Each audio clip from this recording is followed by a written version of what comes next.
Well, we ain't safe yet, but I got you. At least you knew there was one here. Yeah, better than flying solo, I agree.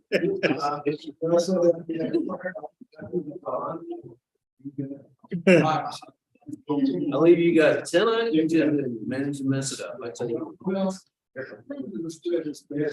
Yeah. I heard there's a super short. No, he's trying to get the record. On short notice.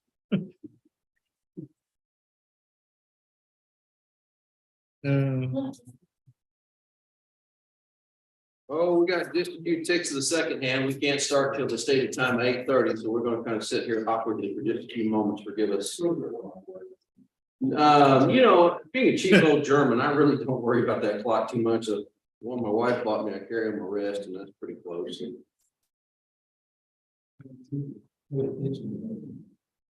I try, believe me, I try. For 26 years, I am starting to learn a few things.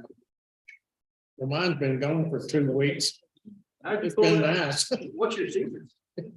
She took a trip. Oh, okay. Were the grandchildren involved in this trip? No. No. I'd be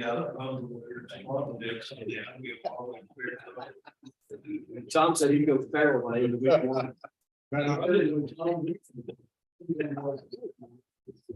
That's recording. But she has landed this. She's coming home. Oh, good day. She's in the sound on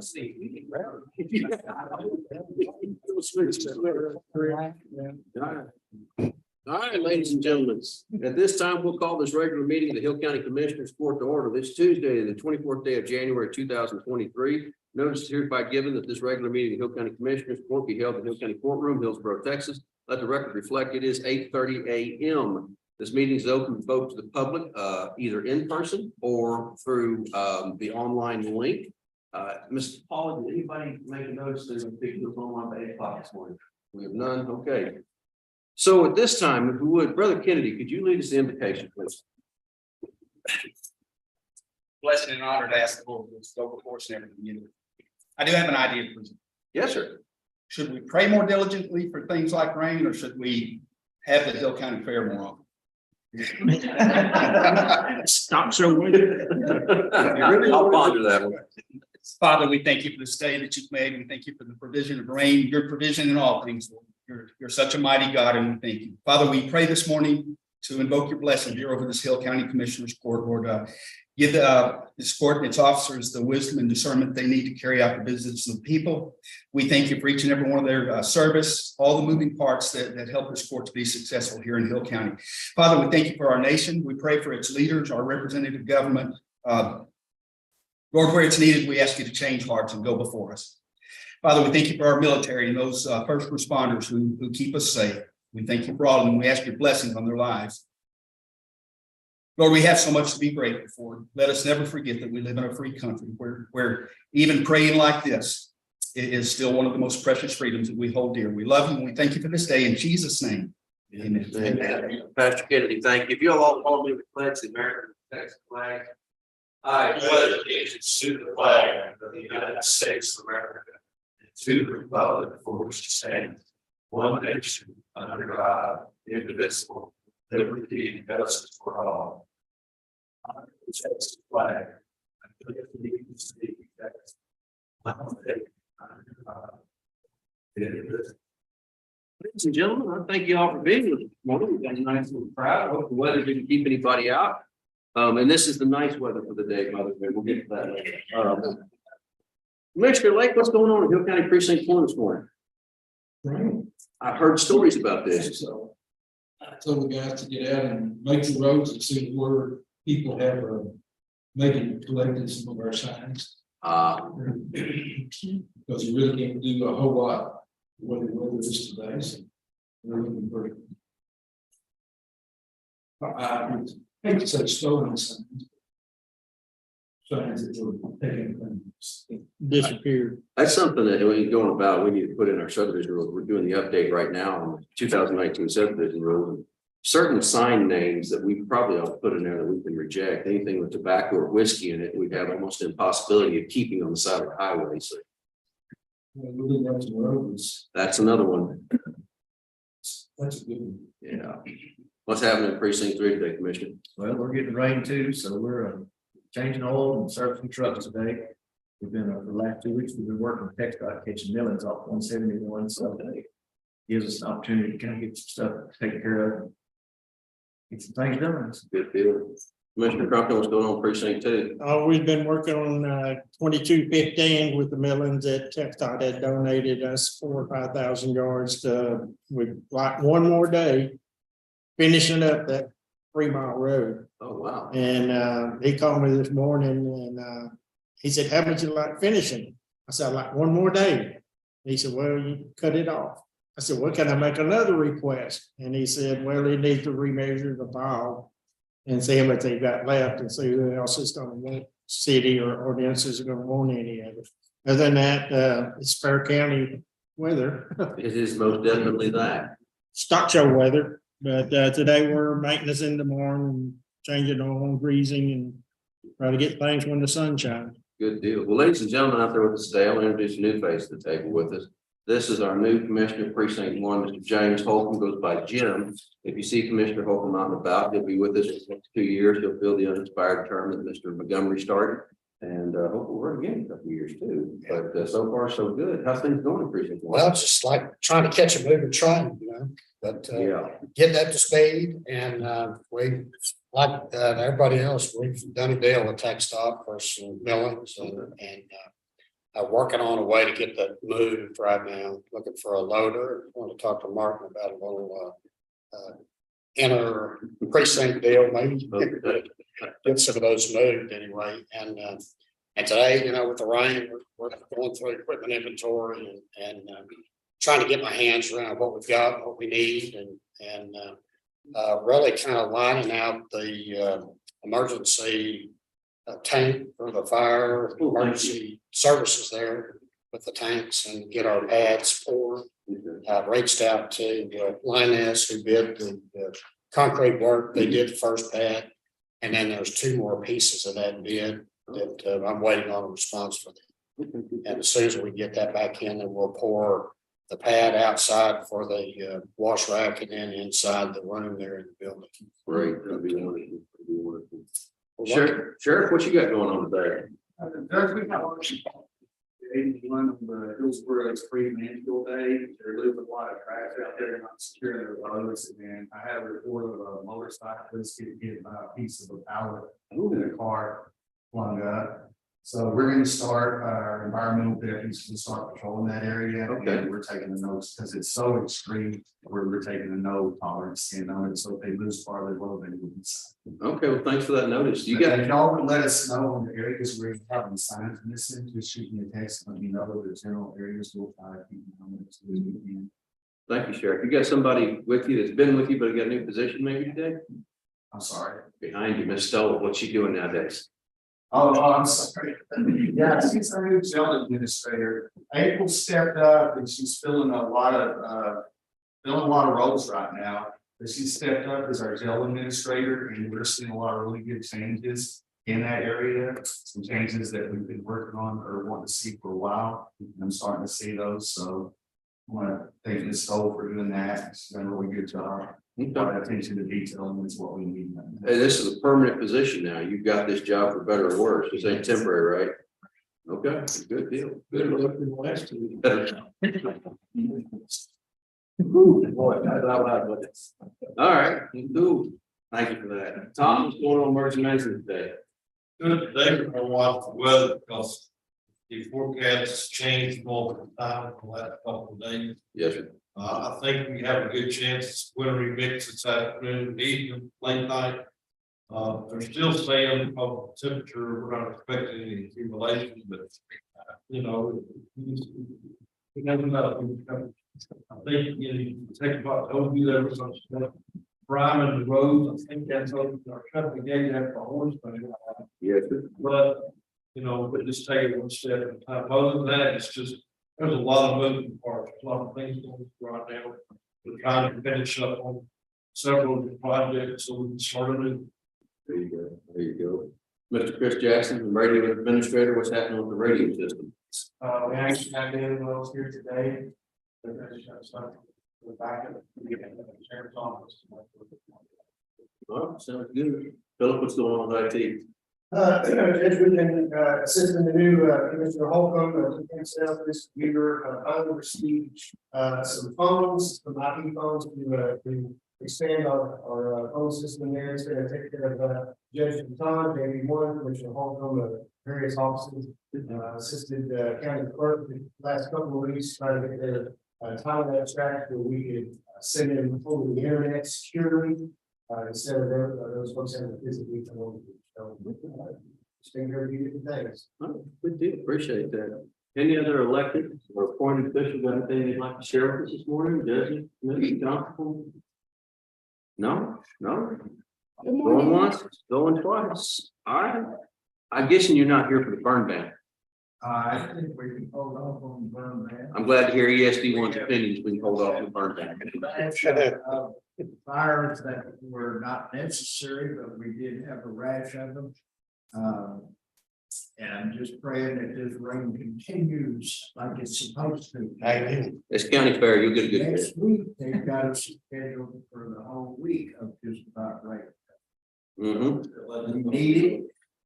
All our lakes need it. Yes. It's dry. And just keep praying. I'll do it. I'll do it. Anything from ESD two this morning, gentlemen? Just the fact that we're operating out of the news station over on Howard Drive. Good deal.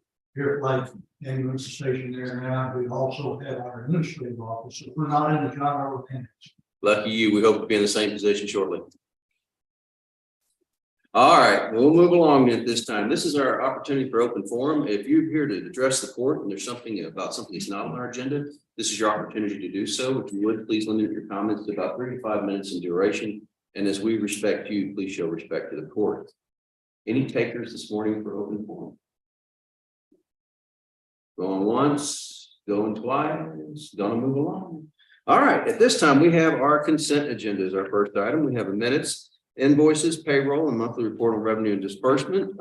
Commissioners, you got an email from the treasurer's office with the payroll and the monthly report on revenue disbursement and the invoices. The minutes were provided by the county clerk's office. If you have any questions, we'll take it off for individual consideration. Otherwise, I'll entertain a motion to approve the consent agenda. as presented. Motion approved. Second. Motion and a second. Is there any discussion on the consent agenda? None? I'll call the question. All in favor, say aye. Aye. All opposed? Any abstentions? Motion to carry unanimously. Gentlemen, I'll send the orders around and get the paperwork started. You know, I forgot to do that today. I kind of went a little long. I'll take this opportunity real quick. So as everybody's quite aware, we have a couple of construction projects going on. They're moving towards completion. We have the AgriLife building. Most of the outside is done. There remains, we have yesterday evening, we got an action for the one air conditioner that was damaged. They're sending parts to get that fixed. They'll be here next week. Most of the interior is done. Matter of fact, the building has been released to the AgriLife folks to go ahead and move in. Once they move in, they'll come back and do some touch up. You know, you move the furniture, you bump into corners, things like that. They'll do the touch up on it. The outside of the building itself still requires the rain catchment tank. And I need to get with Zach Davis about that. That's something they've got going on. But otherwise, that facility is clearing up very quickly, and we are quite happy with the way it looks. There's a 75-inch TV that's on the wall that's broken. The audiovisual people unfortunately dropped that unit. They've ordered another one that will be in next week as well. We've not signed off on anything final on the building yet, but it is about ready to, well, they released it to go ahead and move in. I expect for this week with the county fair that the AgriLife extension people will be plenty busy. They won't be moving in, but next week, when they get their little hangover time from the fair, they'll take that opportunity to go ahead and start moving out. Now, as soon as they move out, they're going to start some demo work. Now, honestly, they have not finished the new portion of the Covington Street, that very south portion, because of one major flaw. The parts for the electrical panels still have not showed up. You will recall when we signed this contract last year, they told us it'd be 52 weeks for the electrical panels to get there. Well, they're taking every bit of that time. So some of the air conditioners for phase one, there's one air conditioner still missing for phase one that will be here in April. We do have a plan for a temporary unit to go in to get that up and running before April. However, those timelines are pretty good, pretty close now, you know, we're in January at this point. But should the electrical panels show up, and they're supposed to, they'll go ahead and install a temporary unit Most of the sheetrock work is done in there. There's still some painting they're doing, but they're doing a lot of the finish work in that part. The temporary wall that separates phase 1 from phase 2 was constructed last week. That'll be a reducing barrier. And so as soon as they have the air conditioning panels and finished work in phase 1, we will move Texas Department of Public Safety's operations, both the DPS office and the driver's license office, into phase 1 at that time. And then they'll start the complete demolition of phase 2. The outside work continues to move forward. We have found some problems with the civil work done by the engineer. They were off on their grade by about 6 inches. What it means to us at this point is we're going to lose approximately 2 parking places out of it. There is a plan to fix that grade. They'll slope it to the building, so it won't be a real negative effect on us, but we will lose those parking places simply because the incline will be greater than what is allowable under code. There will be ADA entrances on both the front and the back of the building, so they're getting those things lined out. A lot of different projects going on at this point. Last of the emails, I think, between us and Texas Association of Counties regarding insurance proceeds for the flood that happened in this building in February 2021. We've been paying attention to those emails. Susan, thank you very much for getting that wrapped up. It looks like we're getting pretty close to the end of it, hopefully. And then we'll find some new project. Drive me mad. What about Marshall? Marshall at this point, we have an agreement to sell said building. The attorneys on the other side have taken a position where they want to buy the building that that we don't believe is in line with what the code lies out and how we transfer that building. We have ongoing conversations with those attorneys, but they've been a little difficult to get in contact with. We have talked with the realtor. They're 100% still on. They're buying the building. They've made no qualms about it. It's simply satisfying the requirements of their attorneys. We're a governmental entity. In order to sell real property, there's certain things lined out in the Texas Government Code, section 262, 263, that we have to follow, either open bid. But if we transfer to another governmental entity with the right of eminent domain, we don't have to do the bid process. Well, while we believe, and the statute clearly states that the Waco Housing Authority has that right of eminent domain, and it's a matter of safety for everybody, we went ahead and advertised for bid. We put the thing out to the general public. We received 2 bids. Waco Housing Authority was the high bid, and we're still moving forward. There's just the way their attorneys are looking at it versus what we know to be true. We're not quite there yet, but we'll get that resolved here shortly. We're still moving forward over Covington, the condemnation proceedings on those 2 vacant and abandoned houses that are falling down. That process continues to move forward. So got our hands full. And then I'm glad to hear the update on the water battery over precinct 1. Let us know what we can be of service and how we can help with that. We're still talking with ESD #1 about space in the back of the building at Covington, or approximately 2,400 square feet we've identified. They would station in there, they would section that off inside. Then they would station a pumper, a fire brush truck, and an engine, a brush truck, and a tanker there for better fire suppression up and down the 933 axis. To do that, they're going to put a door in the building. Again, that'll be the cost on them. We're working through those details now and trying to get all that correct, straightened out, so we can bring that before the court for some kind of agreement. That's a short synopsis. You want the long one? Real quick, as part of that, but the build on the generator project yesterday. Thank you. Thank you. So Ed is our go-to guy when it comes to getting hard projects tasked. Ed works for part-time emergency management, many years of experience. We have a large generator at the Huron facility. When we bought it, that facility is on 3-phase power. The generator is capable of 3-phase. However, the switch assembly needs something. I don't know exactly. So we had pulled our electrician out to look at it. Electrician said, you know what, this may be slightly above my pay grade. Responded that we should probably get in touch with Generac, which we did. That's the people that maintain the rest of our generators for us. So we're working on that process to get that generator up and running, and that would provide power to that entire building. So should we have some kind of emergency on that kind of the side of the county, we have an area where we could use a warming shelter or a emergency management shelter, things like that. Thank you for that. I appreciate you letting me know. Okay, moving right along in our agenda then. Next is court orders today, which is discuss and approve employee wage status changes. We have those in front of us. Employee wage status changes for this date, 24th day of January 2023, are as follows. We have some new hires in here. I like this. They know that I get tongue tied, so they start giving me. I got cliff notes. That's awesome. All right, so what we've got is Valencia Brooks with the Sheriff's Office. Welcome aboard in the jail. We have Tyler Richardson, also a new hire in the jail. We have Gabriela Zarate in the jail. We have James Holcomb, Precinct 1 Commissioner.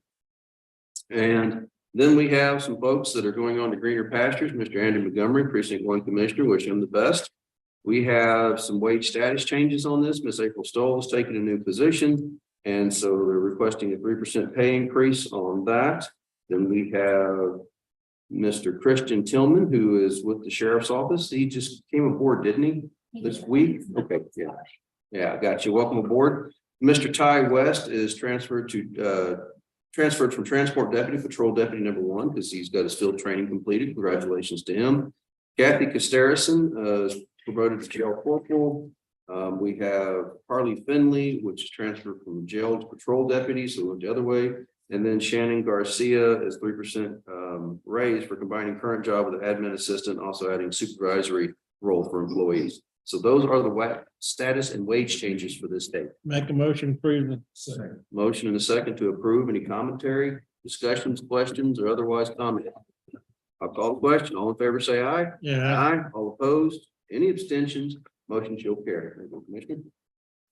All right, number 2, discuss an action on bonds. I really appreciate this. This is the way to go. They're giving me cliff notes in my age, so I appreciate it. Yeah, I know about time. And so you guys listen to me prattle on enough over here over the years and get it wrong first pass. So we have Mr. Larry Crumpton. Well, my fingers used to work better than this. We got Larry Crumpton, we have Martin Lake, we have Commissioner Jim Holcomb. We've got Justice of Peace Charles Jones, Precinct 4. We have the county attorney's errors and omissions policy. This will be filing on that anytime soon.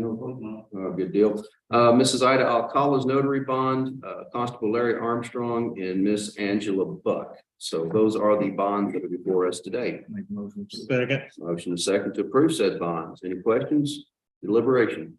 If not, I call the question. All in favor, say aye. Aye. All opposed? Any abstentions? Motion carries unanimously.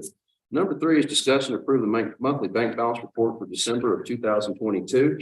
Month beginning, we opened at $6,536,920.63. Forgive me, and that's across all of our accounts. That's the money market accounts, the adult probation, JP1, JP4, everything is Citizens, everything at Wells Fargo, and our tax class funds. We closed the month with $5,348,822.13. And that is the bank balance report for December 2022. Make a motion, approve. Second. Motion and a second to approve the aforementioned bank balance report. Any questions regarding that report? If not, all in favor say aye. Aye. All opposed? Any abstention? Motion shall carry unanimously.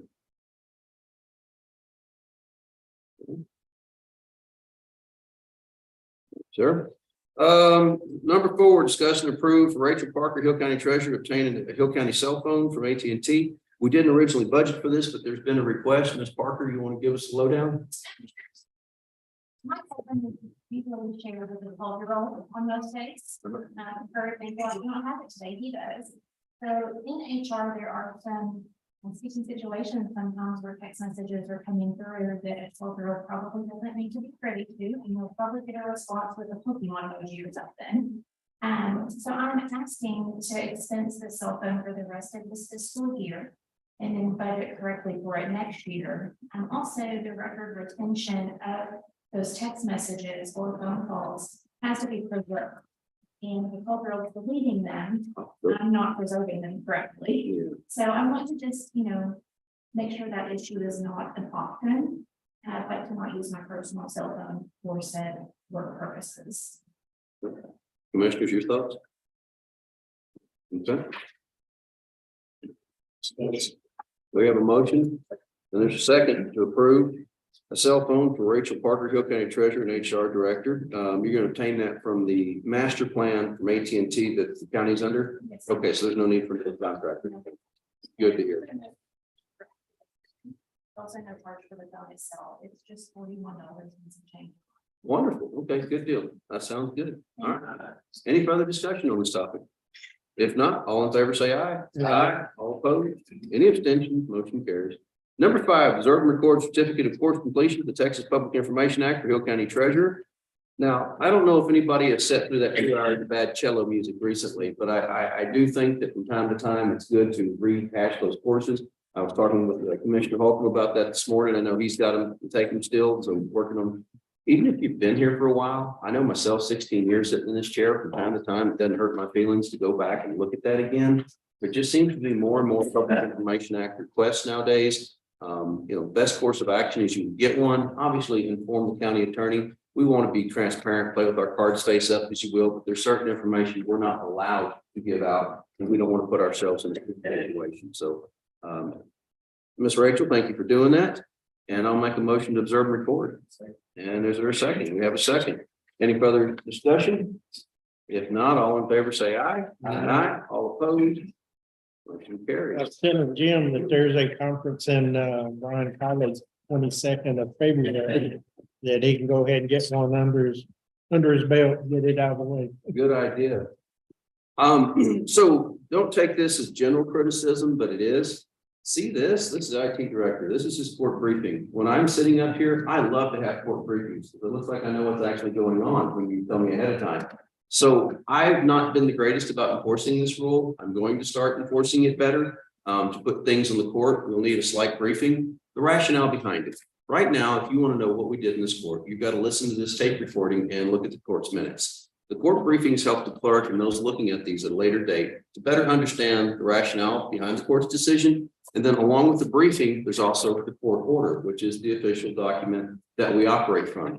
Often you'll see our minutes and they look like this, and they're complete, but they don't tell you a whole story, nor do we have room to tell the whole story in the minutes. So if anybody has questions, we'll resend out an email to all elected officials with both the template for the briefing and the template for the order. And we're going to try to make our New Year's resolution to just get a little better about briefings and orders and make your life easier. Yes, you're welcome. Okay. All right. Well, that being said, number 5, forgive me, is discussing our action to declare a folding machine as surplus property. Now, I had to ask, what is a folding machine? Apparently we have one in the county. It folds letters and stuffs them into envelopes, but apparently it's $593 a year in maintenance, and we haven't used it in goodness knows how long. It needs to go. That's $500 we can do something else with. So Make a motion. okay. Second. Motion and a second, because it still has a value for its originally intended purpose. I think we call this surplus property. So is your motion for declare surplus? All right, thank you, sir. And your second stand, sir? Your second? Yes. Oh, thank you. All right, in which case we have a motion and a second to declare this folding machine in the treasurer's office as surplus property. All in favor, say aye. Aye. All opposed, any abstentions? The ayes have it and the ayes know it. Number 7, discussion or action on selling said folding machine. How you gonna sell it?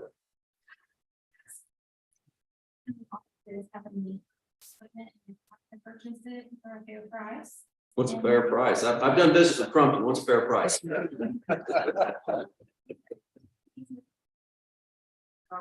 On a multitude of different platforms. And so we can do an intergovernmental transfer inside Hill County. We can transfer outside of Hill County, other government entities. But just as an understanding, if we sell it to a third party, we need to go through an online auction bidding process laid out in 262. So if you don't, so for right now, we're not going to do the online bid, that's fine. But if we transfer it or want to transfer it to any party that's not a governmental entity, a city, a county, a school, we need to come back and do the. Okay, good deal. Thank you, ma'am. Appreciate it. That works for me. So I'm going to make the motion that we approve the treasurer to sell this machine to another local government or governmental entity or political subdivision in the state of Texas. And for some reason that doesn't happen, let me know. We'll come back, take action, do something different. So my motion is to allow the treasurer to sell the folding machine to another political subdivision. We say second. Second. Okay. Motion and a second. Any further discussion? All in favor, say aye. Yeah. Aye. All opposed? Any abstentions? Moving along. Number 8, discussion action, declare computers, monitors, printers, and other miscellaneous equipment as salvage or surplus. We have my IT director, Philip Cantrell, who's been going through the massive stockpile that we've had. I'm surprised the Smithsonian hasn't told us some of this stuff. We've got a couple of lists that, Judge Commissioner, Some of it's just the normal, stuff that we phased out in the life. We have all of that over at the emergency operations center building. The other list is from the urban annex. It's a lot of stuff that's been at that garage for years. There's some old big copiers that before we sort of leasing everything, we have to purchase them ourselves. What are fax machines? Commodore 64, Tandy 5000. No, I'm kidding. Reflect those things. They're not there. Typewriter too. Oh, typewriters, yes. Like IBM Selectromatics or like older Remingtons or something? Yeah. Selectric too. Selected two. All right, we got the reference here. Oh, wow, okay. I don't want it. I just found that interesting. Okay, well, I'm gonna say that's salvage, man. I don't know that that's got any intended use for its originally intended purpose. All the stuff at the urban building? Yeah. Well, what about the other stuff? Is it usable at all or is it end of life? It's Well, yeah, we're gonna pull all the hard drives. salvage. Yeah, Yeah, so I would say we could run it the CAD's auction if we want. yeah, okay. All right, so we're gonna pull our own hard drives and destroy those. Yes, sir. Good deal. All right. Which case I'll make a motion that we approve to sell, declare the computers, monitors, printers and other miscellaneous equipment as salvage property. And that'll be listed on these, the lists here that are in your packet. And I have a second from Commissioner Crumpton on that matter. So I'll ask the question. All in favor, say aye. Aye. All opposed?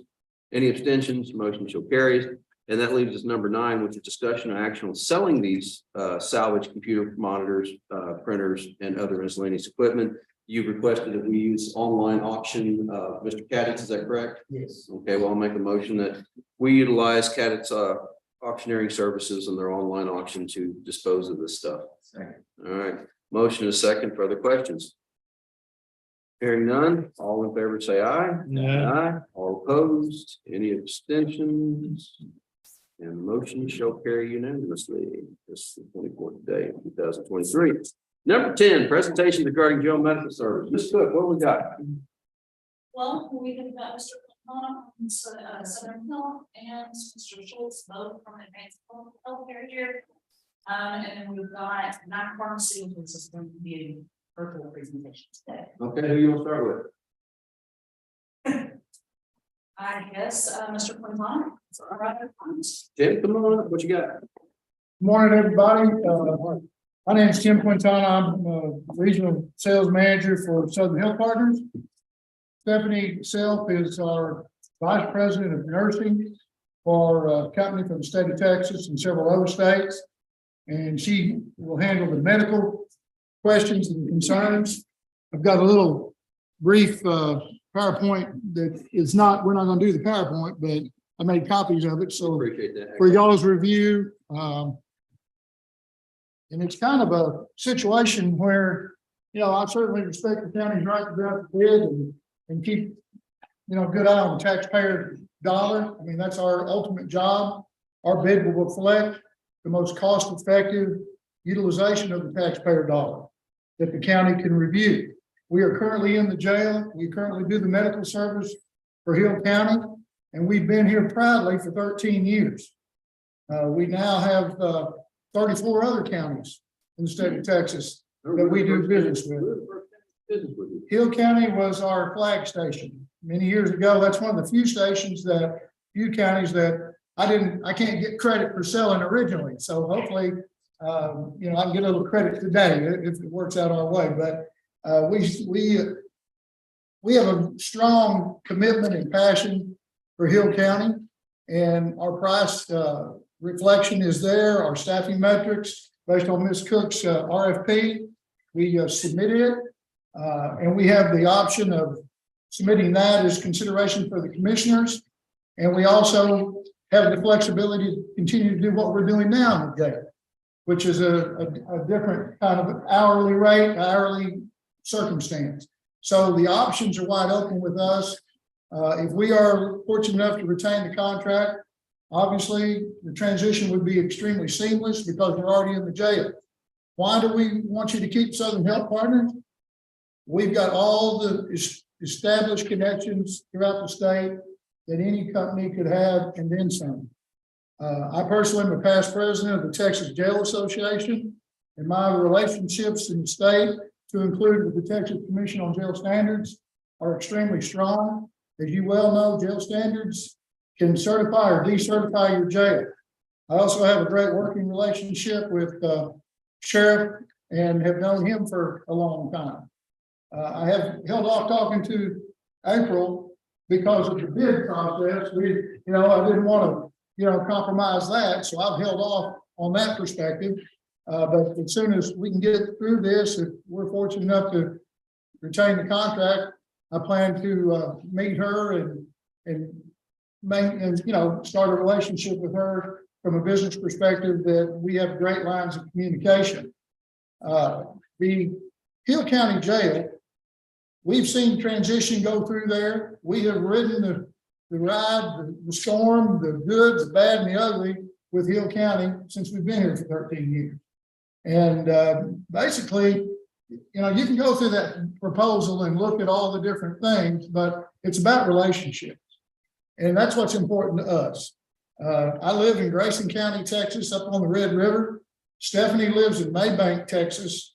And, we're in close proximity and striking distance to Service Hill County and have been for many times. And so what I would really want the commissioners to think about is our loyalty, our existing contract, our staying power, and our ability to negotiate and be flexible with our program moving forward. It's not reinventing the wheel. We've been here and we're going to continue to be here, hopefully, with the county. I'll be glad to answer any other questions. The model that we've got in the PowerPoint is a 12-hour overlap model with our main jail administrator, Debbie Wright, who's been here for over 8-9 years now, our nurse in the jail, supervising our other nurses in the jail. She loves her job in Hill County and wants to continue to be here in Hill County. So we really feel like part of the team, and that's kind of why our name is called Southern Health Partners. Our wheelhouse, unlike other companies that do this kind of thing, our wheelhouse is jails that have like 100 beds, 700 or 800 or 900 beds. We have some 1,000-bed jails, but Hill County at 180 beds in this RFP is our specialty. And so we feel like we're the best served company for y'all's selection process. And I'll be glad to answer any of the questions.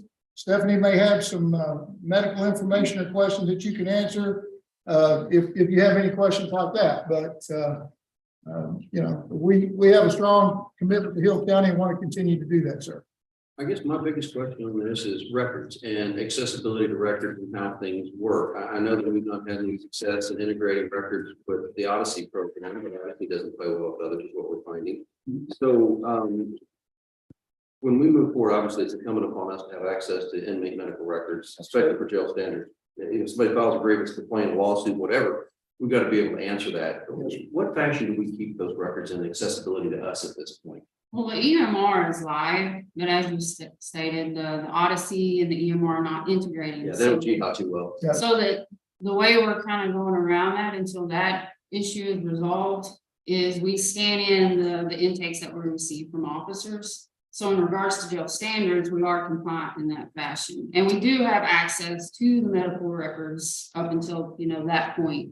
So it's just scanning in and then our medical records are good to Hill go. County have access to those records? Yes, they can. Absolutely. All we have to do is generate an administrative login, which I can do that remotely, which is another great thing. One thing about the medical record, EMR is electronic medical record, and that's the way to go. That's the upkeep, and that's what we're integrating for Hill County. But the significance of that, we are the custodian of the records. Hill County owns those records. So 6 months ago, if little Johnny took some medication in the jail and it becomes litigation type of situation, then we get those records, we provide them to the sheriff or to the judge, whoever's requesting them. We're the custodians, but y'all are the owners, and we definitely kind of treat it like chain of evidence. So we do that with every account that we have, and it's proven to be a very good system and pretty useful when we're trying to make sure a county is well defended in any kind of thing. Because as we all know, the inmates might not tell the truth, and they might tell a story, and they might, kind of stretch the truth, but we document it. So that there's no absolutely any question about it as protection for the county. Well, and back to, access is determined by the administrator, so we just need to know who needs access to the EMR, and then we create those. But of course, you have to be careful with HIPAA, we don't want everybody to have access. No doubt, it's a balance, Yeah, and I that's- get that, it's that balance between doing too little and doing too much, right? We're actually revealing too much. Before we brought you guys on years ago, we had numerous lawsuits out of the jail, and basically every last one of those things came back to medical care in the jail or lack of verification of said medical care. We've managed to have a pretty good run of not having those, but it's just one of those questions that come up from RFP. We want to know, how do you guys propose to tackle this? I know we talked about last time, that was ZMR, but Odyssey. I know that's still not in effect. We have great speakers. I just know that Odyssey is not easy to work Today, with. tomorrow, and Thursday. So some reminders about our speakers. Please pay attention. Oh, wait, no, this is different, sorry. Some reminders, please pay attention to the numbers on your name badge. Talk about that. This is, everybody has a number on your name badge, and it's your region. It's region 7. I'm region 7. There's 8 regions in the state, so everybody is in a region. If you don't have a region on your badge, let me know and we'll tell you where you go. This gives you an opportunity to identify the other people in your region and start having those conversations and get to know people. The regions have 2 meetings a year.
What we call a cost pool that pays for extraordinary catastrophic inmates that come to the jail.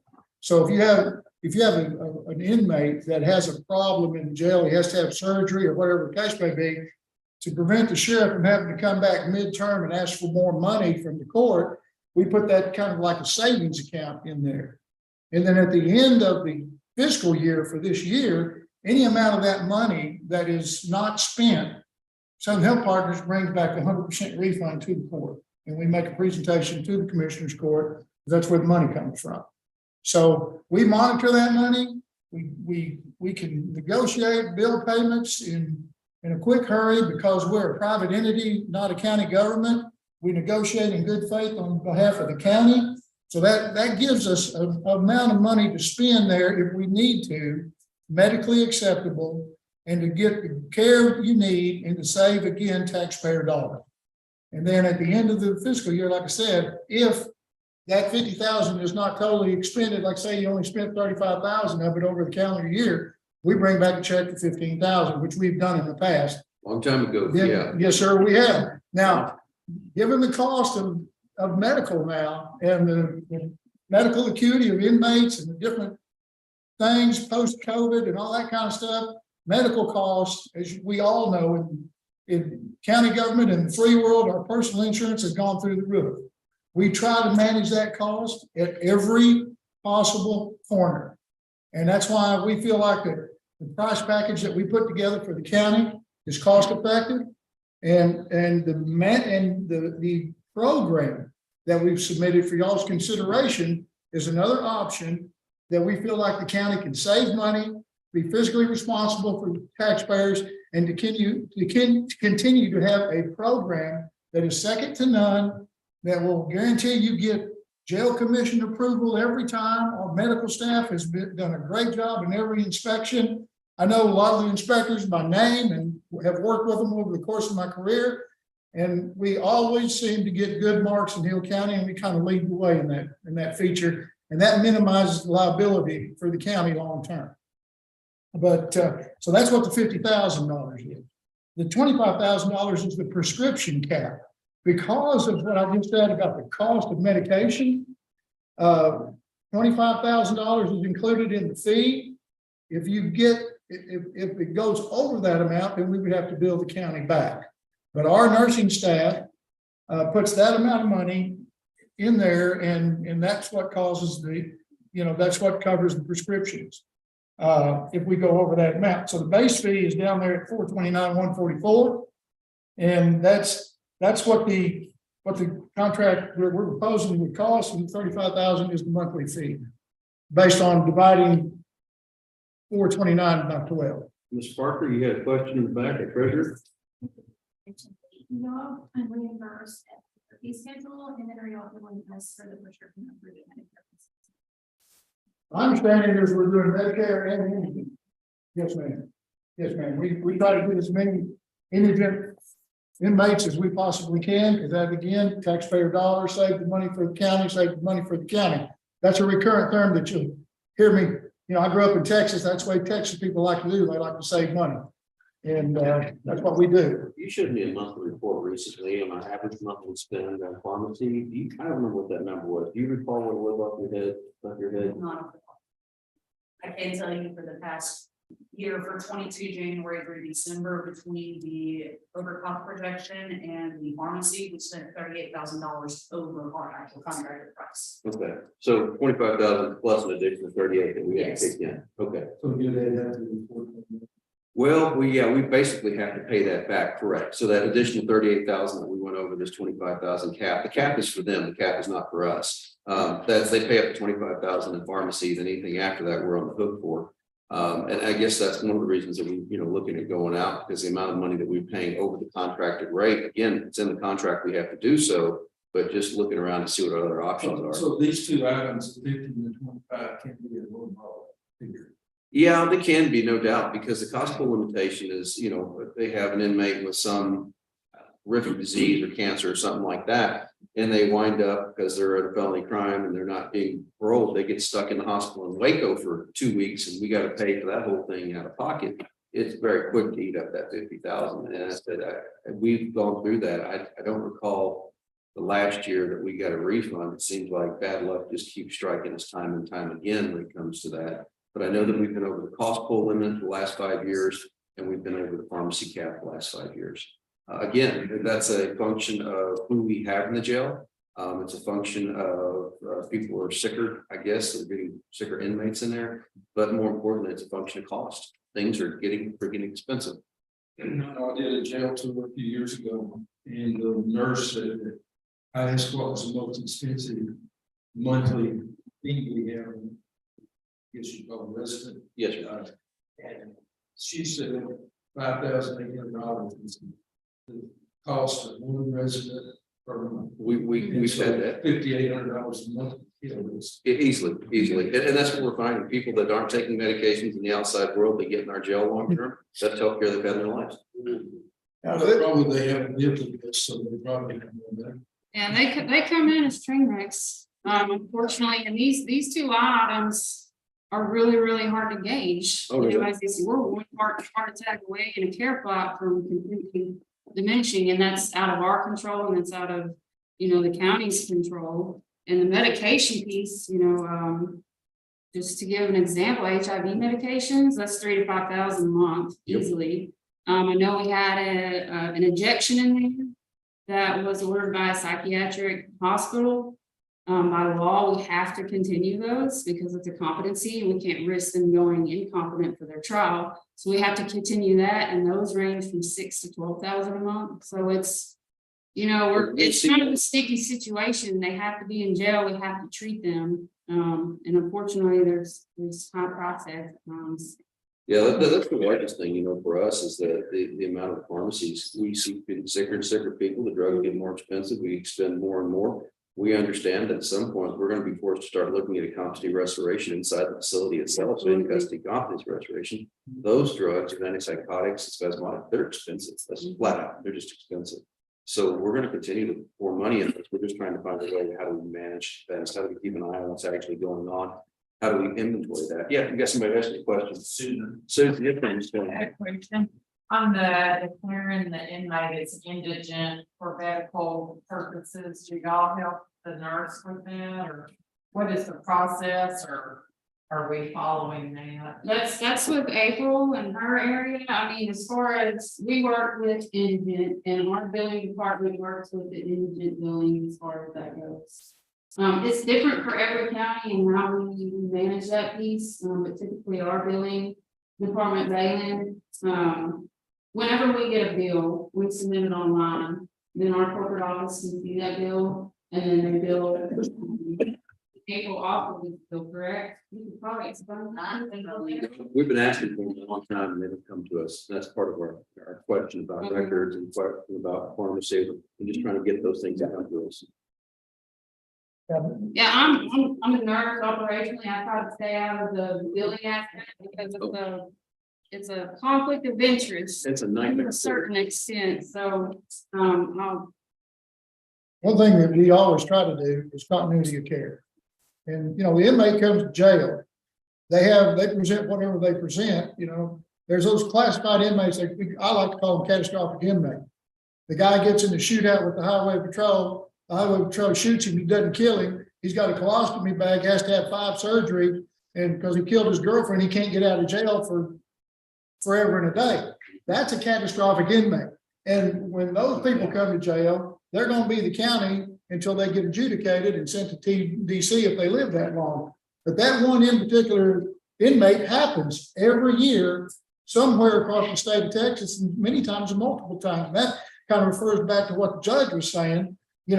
Some years you have better years than others with those kinds of specific crimes and things that are going on in your region. Lord knows the sheriff is acutely aware of it. What we try to do is practice proactive medicine. If we see some inmate that's in the facility that's having medical issues that we think is going to cost the county a lot of money, and we can recommend that if they can be put out on a bond or somehow get out, we are talking to the jail administrator to make sure they have all the updated information to make sure if they can get that person out of jail to save the county those dollars. That's just another thing that we do to defer costs for the county, because the sooner they get out of jail, the less cost there is. But we do take great passion with continuity of care and making sure that it's like y'all said, they come in, they haven't been taking their meds in the free world, and now all of a sudden they come to jail, they want to be, babied and taken care of and all that stuff. But we have a certain responsibility take care of them, but we don't have to overcare for them, but we do definitely take care of them from a liability perspective. We also write a $5 million indemnification policy for the county that comes with every contract that is in place right now for Hill County and will continue to be with Hill Tell me about County. that identification policy, if you can elaborate on that. So it's $1 million per incident and it's $5 million annually per year for any kind of malpractice, malfeasance, any kind of internal situation. It's part of our risk management for the county. And it comes standard with every one of our contracts. And it's submitted with the RFP and the contract writer is in there as well. So the actual, insurance policy. Appreciate it. So, Commissioners, any further questions for Southern Health Partners? Let's see about hours that we have some. Oh, it'll be on page prior to 21. 40 hours, 40 hours, is what they've got. What they've got. 8 hours. Here we go. Page 19 is what you're looking at.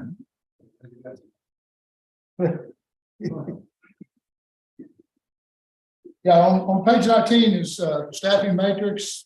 That's part of the RFP response. And it kind of tells the different hours that we have, different staff members.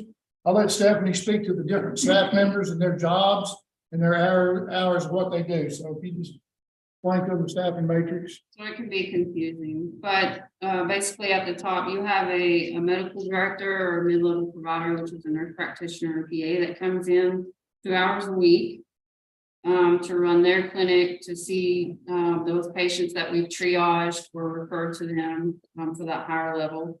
Then we have a psychiatric nurse practitioner that handles the medication management for mental health. Is that the proposal or is that the current, what we have of psychiatric? Both. Both, okay. Thank you. So we do telepsychiatry 4 hours a week.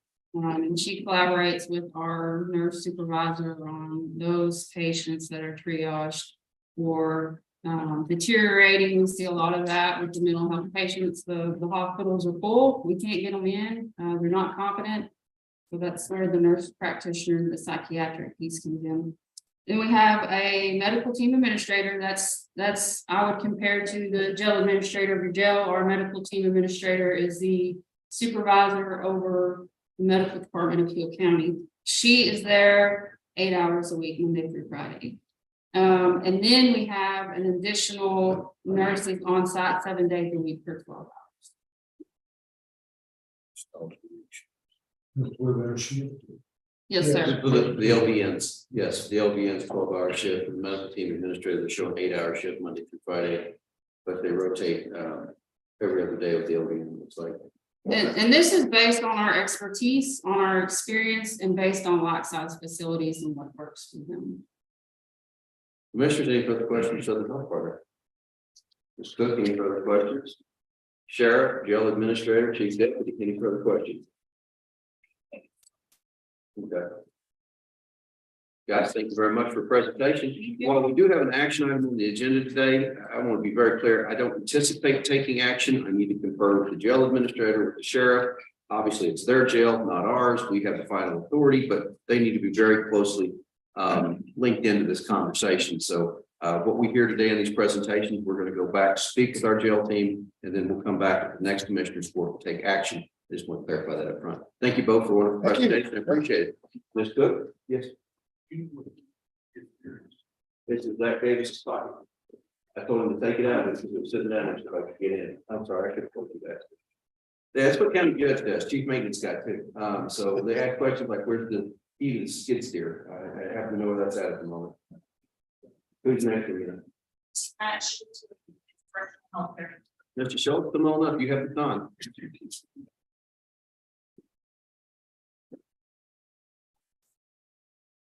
Good morning. Good morning. Thank you all for the opportunity to be here. I'm Matt Schultz, Director of Business Development Client Services for Advanced Correctional Healthcare. And I bring with me the Corporate Vice President of Medical Operations, Dr. Jillian Bresnahan.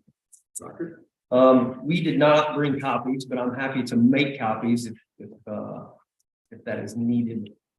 I'll give you just a brief overview of Advanced Correctional Healthcare, who we are. We can talk about the proposal as well. Advanced Correctional Healthcare provides healthcare in jail and juvenile facilities all over the United States.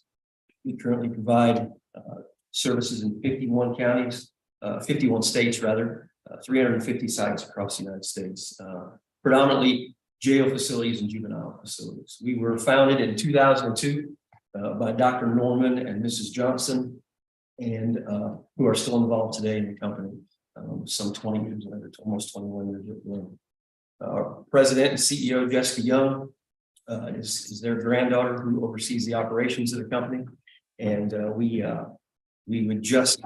Oh, thank you very much. I appreciate that. Gentleman here is their proposal was sent in. They sent us copies and I failed to get them to you. It's not his fault, it's mine. There you go. There you go. Sorry, go ahead. No, sure. We'd just like to have the opportunity to answer any of your questions and provide any information that we can based on the RFP and the process. Well, I guess a couple of things you're asked. Let's start off with records. Fair enough. I asked the question the other group. How do you guys maintain your records? Sure. So again, I think we would agree with the same process. The records belong to the jail. We are the custodians of those records, and they are the county's for ownership and for retention. I think retention is 7 years. I think it varies by state, but certainly we would comply with the guidelines based on that. And does this system of yours integrate with some existing system of ours, or is it standalone that we can access? We can do it either way. Okay. So it can stand on its own 2 feet. We do have our own EMR, detained EMR.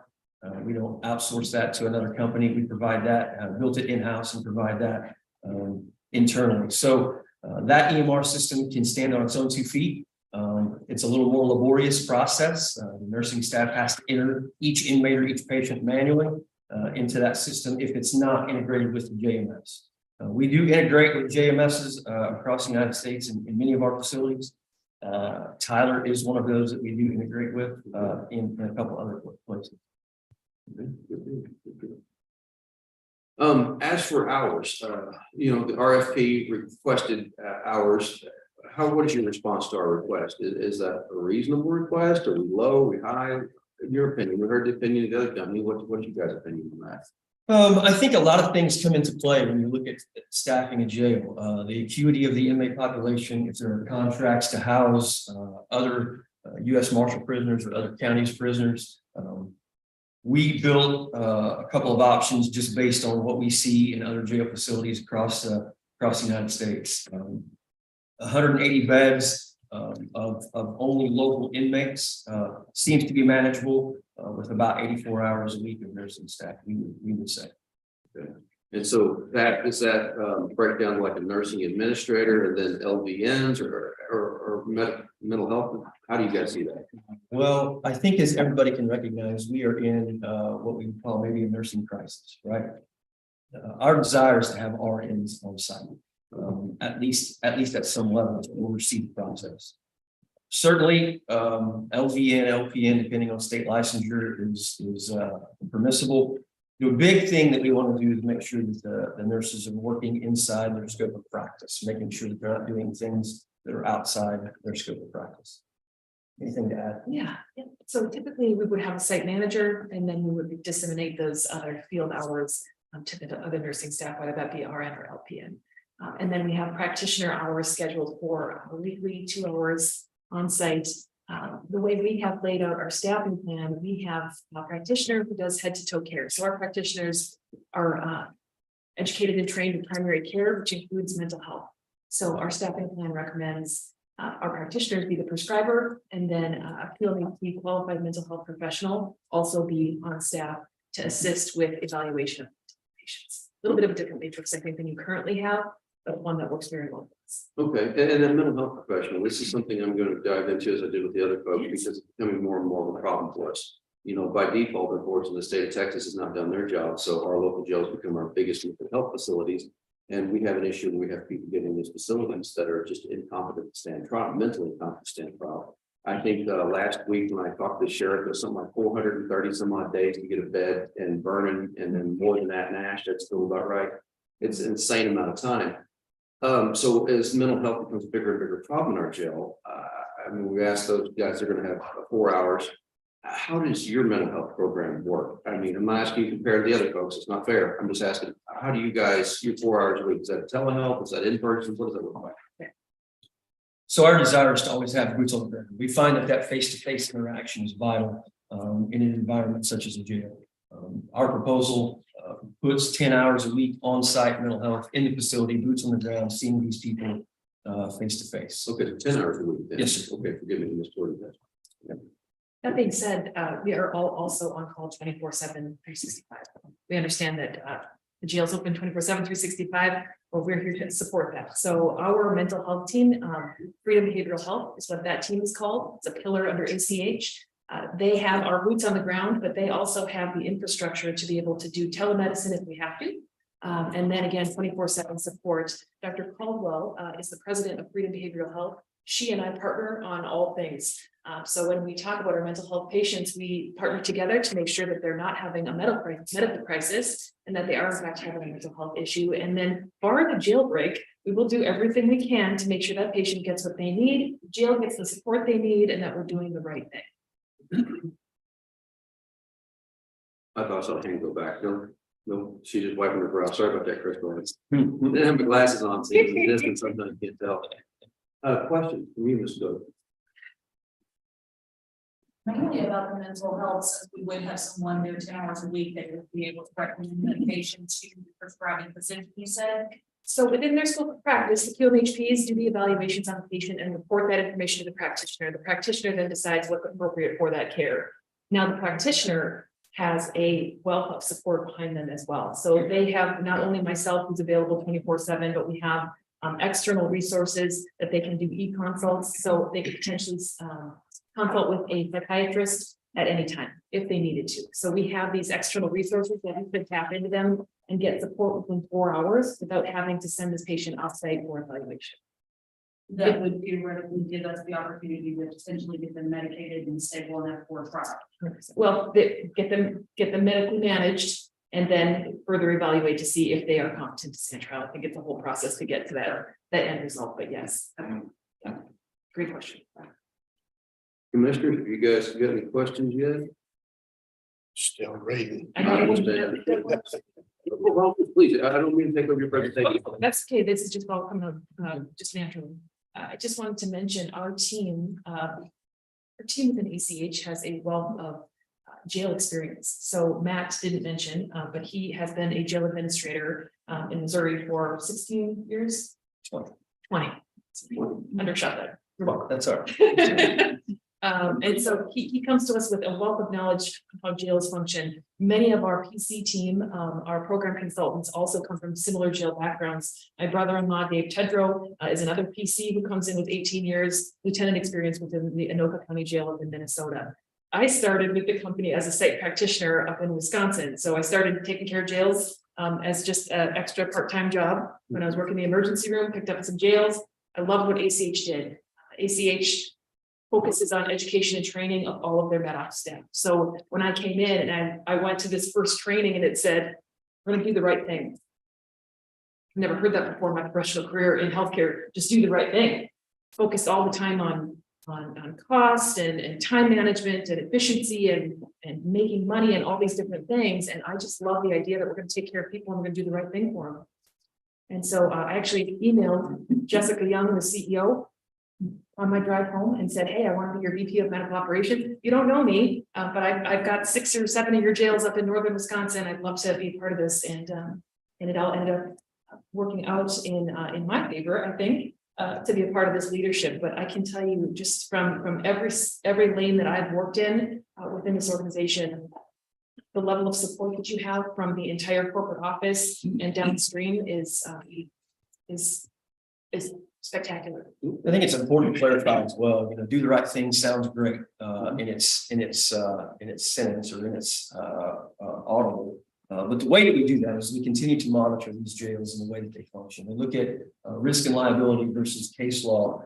And I think that we're seeing, if you watch the media at all, a lot of nuclear verdicts resulting in patient care in jails. And so the way that we manage those nuclear verdicts is to continue to teach and train our staff to be empathetic to the situation, right? So I think being empathic or empathetic to the individual situation and circumstances, one of the key elements of doing the right thing and reducing risk and liability. Doing the right thing certainly doesn't mean the easy thing or the most expensive thing or the least expensive thing. It means doing the right thing. I understand. Chief, you got a question? Yeah. In terms of the psychiatric person coming in, evaluate, that was 10 hours. Yes. And then where they were focused there 10 hours. On our end, we have separation segregation that is basically where a lot of them are. Could you explain that? Yeah, for sure. So the 10 hours by policy, and step in if I miss anything, please. By policy, that person, by APA policy, that person would see anybody that is custody recommended to be seen, right? So anybody that you're seeing or your staff is seeing on a daily basis that seems to be struggling or having an issue, they would see those people. Second to that is maybe not in this order, but they would also see people who are referred by medical. Anybody that medical has seen or seems to be needing some additional mental health support. And then also those folks on isolation, those folks that are locked down and being so will be checked on right on, we call it each time of the day. Answer your question? Yes. So just to elaborate a little bit, and sorry I'm taking up too much time, forgive me. Everybody have a chance to say it, please. Our team functions as one, so we are not siloed off into different areas where nursing does nursing, mental health does mental health. We all make sure that we communicate and evaluate together. So our QMHP time, 12 hours over 10 hours on site. They'll do their rounds, they'll do seg rounds and see anybody that needs to be seen, but that doesn't just mean that they only get 10 hours of mental health care when they're in jail. We've got our nursing staff who can also assist with that process of evaluation and support, as well as our practitioner. So really 24/7 support exists. It's just that's the boots on the ground. Yes, ma'am, Mr. Spark. Nursing staff is someone that you would hire locally in the community, or would you be driving from 2 or 3 hours away? The idea would be to recruit locally. Yeah, we would always try to recruit local individuals.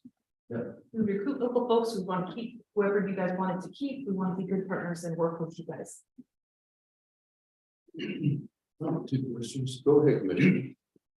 From one of the sheets I saw, it doesn't look like they all have any jails in Texas. That's correct. Okay, so these people that are coming in, are they gonna have to come from a long ways, especially the psychiatrists, or is that all over the internet? So I've already got a practitioner who's Texas licensed who would be willing to be considered for picking up this jail. So we already have a practitioner that would be local for your consideration. So that would be somebody who would be boots on the ground here. The next thing, on this deal, looks like y'all were showing more hours for nursing than we just saw in the previous presentation. Okay. So I'm just trying to figure out personally, not what everything about this, how we compare hours and dollars to dollars and cents up here. Well, It appears to me we've got more money than we did on last. Correct. And so we've looked over these since we've had them over a month and a half now. I've gone back and forth asking questions, but there is some apples to oranges comparisons here. And we wanted you guys to have the opportunity to hear these things and talk about them. Have open, have the jail administrator will be working with the sheriff's office, but have them have the ability to ask questions to everybody at the same time. But yeah, there's some things we've got to sort out. What is really necessary in the jail? The question is, do we have the necessary amount of healthcare in our jail currently? Do we need a higher? Do we need a lower? I'm not a jail administrator and I don't know the answer to that. And I'm hoping though, but by picking everybody's brain, both Southern Health and Advanced, whoever else comes in, that we get a better idea of what we need. I know what we've done historically has been about 40 hours a week, and that's about it, Now, when I say 40 hours a week, that's somebody there on the ground about 40 hours a week. That actually there are more people than just 40 hours a week, as you saw in the proposal. This proposal proposes more than that. And the question is, all right, if we do that, is that necessary? We raise those hours. Is there cost savings on the back end? If maybe we have more treatment in the jail, does it possibly cost us less when we have to haul people off campus for things, or is there no savings whatsoever? I really don't know the answer to all these questions. So I don't know what I don't know. You've got option 1, then you got option 2, it nearly doubles. Mhm. So what's the difference between the two? So the option one in the proposal is, I think, responded directly to the RFP at 40 hours a week. Option two provides, I believe it's 120 hours a week of nursing. So much like any other probably facility, we can tailor what works best for you. We can build a program within your budget that meets your needs. Again, I think based on the recommendation, I failed to introduce Ms. Karen Fowler. She's the Director of Medical Operations. But based on her staffing plan and her experience in the field, she would recommend, I think, that 84 hours a week. Which is vast. Karen Cullen, is there any questions?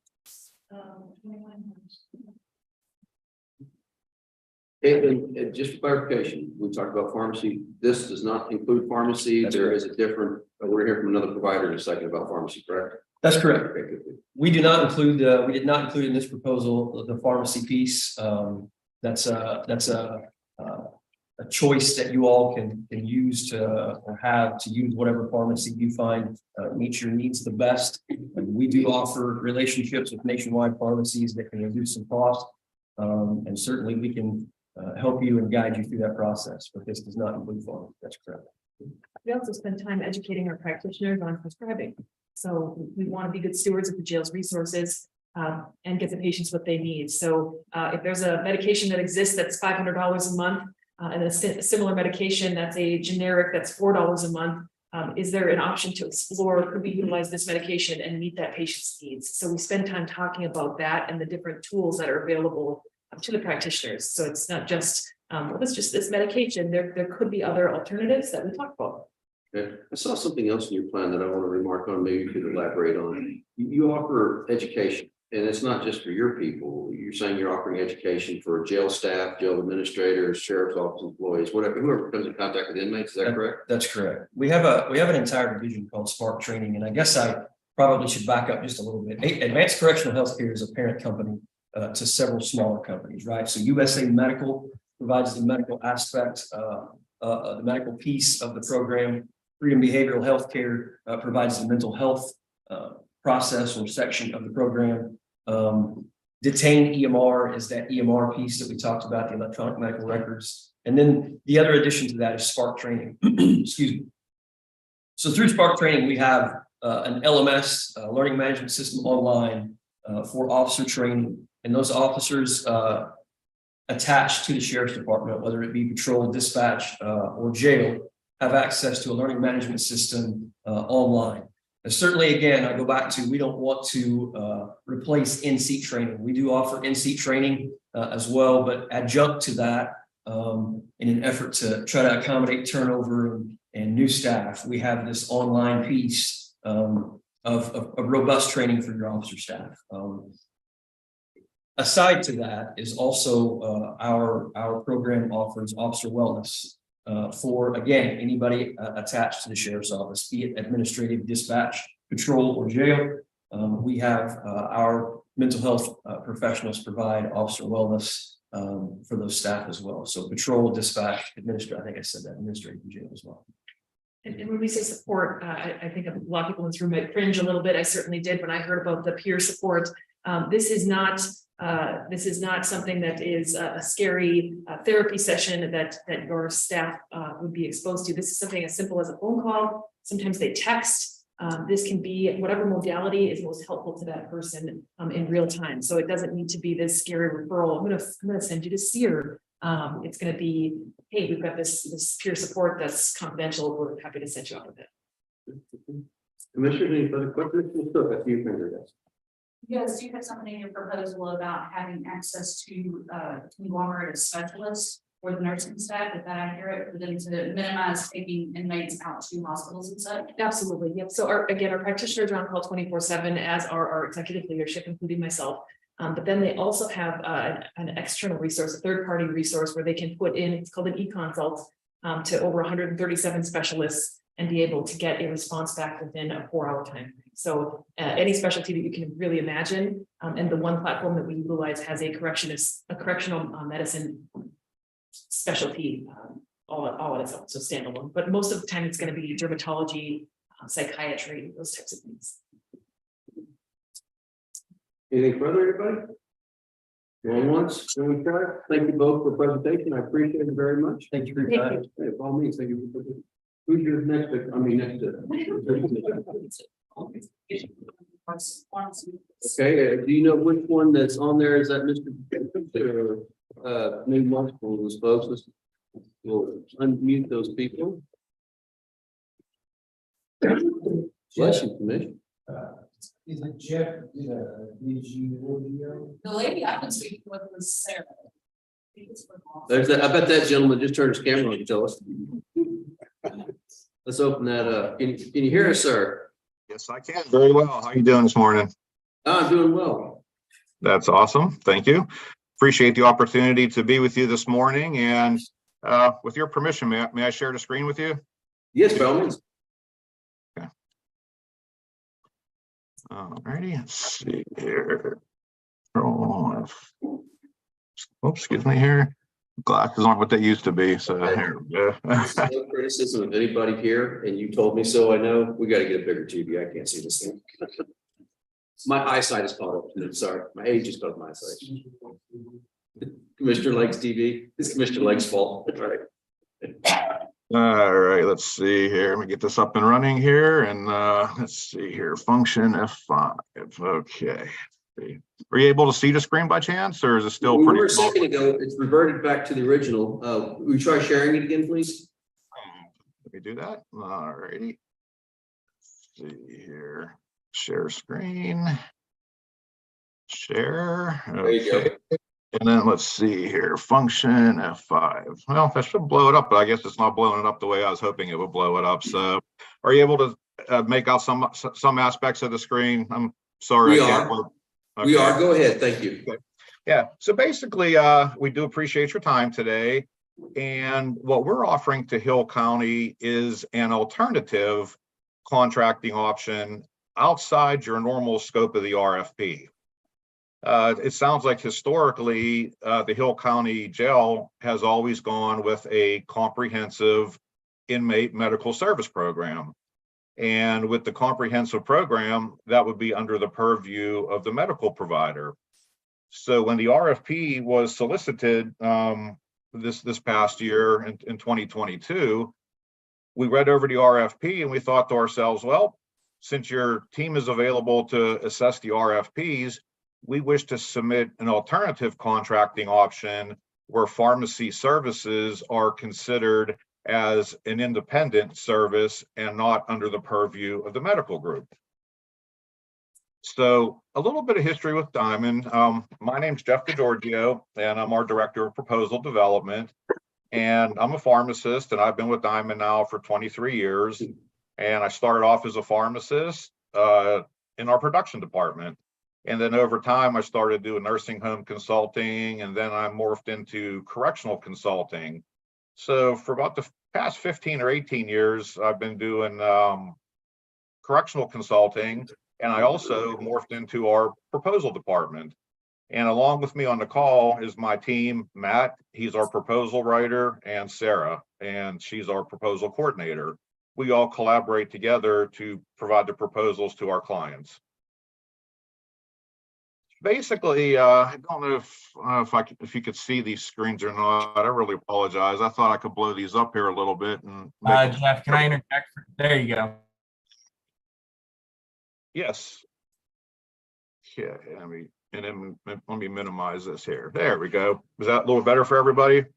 Yes, much. Thank you. Okay, yes, thank you.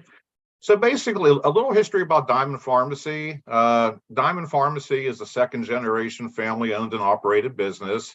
And we've been providing correctional pharmacy services dating back to 1983. And currently, we serve 77 correctional institutions in the state of Texas. And our smallest facility has 38 inmates, and our largest facility that we service is over 2,400 inmates. Our time in Texas goes back to 1998. So we have 25 years of experience dispensing prescriptions into Texas. So we are familiar with the State Board of Pharmacy rules and regulations, along with the Texas Commission of Jail Standards and other minimum requirements in the state. Also of note, we are licensed in Texas as a wholesaler. So most likely at the Hill County Jail, there is some medications on stock for emergency use, first dose administrations, what have you. Years ago, we took it upon ourselves to get licensed in all 50 states as a stock distributor. That way, if your facility does need stock for emergency doses, we're able to provide those in full compliance with the regulations. We're also an FDA registered repackager. And what that means is whenever you get medications at your jail for stock, we are able to legally repackage them in 30-count blister cards. That way the jail is not required to purchase, high dollar, high volume bottles of manufacturer stock. Jim, just a second, just in case any commissioners don't know what a blister card is, this is what you're looking at. Don't eat the Skittles. I don't know if they're good or not, but that's the blister card, how we hand out. Hey, Sheriff, this is correct how we hand out medicine in the jail right now? We don't go around little Dixie cups, we actually, okay. Go ahead, sir, thank you. Happy pills. Happy to. Yeah, There's no happy pills there, I promise you. They are safety. You can snack on them if you need a little, snack to hold you over here. And then we also have a Texas licensed pharmacist on staff. So we found that years ago that if we're going to be providing pharmacy services in the states that we do, which is 48 of the 50 states, we need to have pharmacists licensed in each of those jurisdictions. So we do have a Texas licensed pharmacist on staff. And this here, this is just something you can look at your convenience. We included it with our, just a little, a little slide here of our history over the past 50 years from when Diamond was purchased up through 2020 of our 50th anniversary in the business. So basically, what we're trying to show to our clients is our value proposition. And basically, we've been in the business for 40 years in correctional pharmacy services. So it's similar to that TV commercial you might see that, we know a thing or two because we've seen a thing or two. But we're not in the business of trying to push services onto our clients that they don't need, nor they do not wish. So one of the key tenets of our value proposition is that we listen and we want to understand what's most important to you as a client and also to our medical group partners, whomever they may be. So we're always listening to best understand what you truly need. And then from there, we do have our 40 years of correctional pharmacy experience that we can rely upon, and we can draw the experiences that we've had from well over 2,000 clients over the years to help provide solutions that will let you achieve your goals. And then lastly, we're not looking for a one and done contract. We have some contracts that date back 35, 40 years. So we look for long-term and sincere relationships with our partners and also our medical group partners. And we look at each partnership as an opportunity to grow and basically be better together, whether it's a 30-bed jail or a 5,000-bed jail. We can always learn and we always strive to learn. So basically a little summary here. We often hear that since Diamond Pharmacy is the largest in the industry, that, hey, we're too big to care, or, hey, you're just going to be another account on our belt. That's not the case. We have over 1,000 employees at our corporate office and satellite pharmacies. But when we partner with a client, you have 1,000 people in the background, but you're only going to deal with 5 people most commonly with your account. We have a reporting technician that will provide all your reports that you request every month, assistant. You'll have veteran order entry technicians that will remain the same throughout your contract. And as a pharmacy, we believe it's important to have a pharmacist be your account manager. So all of our accounts, all 1,800 accounts that we have, there's a pharmacist account manager that oversees that account. Your billing technicians are consistent, and we are open 24/7, 365. So we're never closed. We have 4 pharmacists in our buildings around the clock. So whether it's 2 a.m. on Christmas Eve or New Year's Day or Thanksgiving, we don't believe in having pharmacists on call. If you need to speak to a pharmacist, you pick up the phone and you can talk to a pharmacist directly at Diamond. Someone doesn't need to be awakened in the middle of the night. They don't need to have a pager. They don't need to be foggy and groggy when they call you. We are committed to having pharmacists in our building 24 hours a day. So differentiators, I'm not going to go through all of them. I want to be respectful of everybody's time, but some of the differentiators where we feel that we provide value and benefit. We do have many multi-vendor partnerships throughout the United States, and we actually partner with Advanced Correctional on many facilities nationwide. And we also have partnerships with Southern Health Partners on facilities around the country. And we deal with pretty much most of the major medical groups within the industry. And this model that we're proposing, it's going to require Hill County to take a chance to step out of the box, because normally for the past, it appears 13 years, you have partnered with Southern Health Partners, and it's always been a comprehensive RFP where the medical group is in charge of all aspects. So we're asking Hill County to look at a different approach where we feel we can add some value and benefit to your program. And I'll get to in a little bit, we feel that we could save you a significant amount of dollars as you consider that option. So as far as Diamond goes, we are proud of our industry reputation. We do apply our experience and expertise to every account that we service. Now, to the right-hand side, there were a few things that in the responses to the questions of the RFP. So the RFP was, solicited, and during the question and answer session, we asked a few questions to learn a little bit more about the Hill County Jail. So one of the questions that we asked was, does the county have an online reporting dashboard?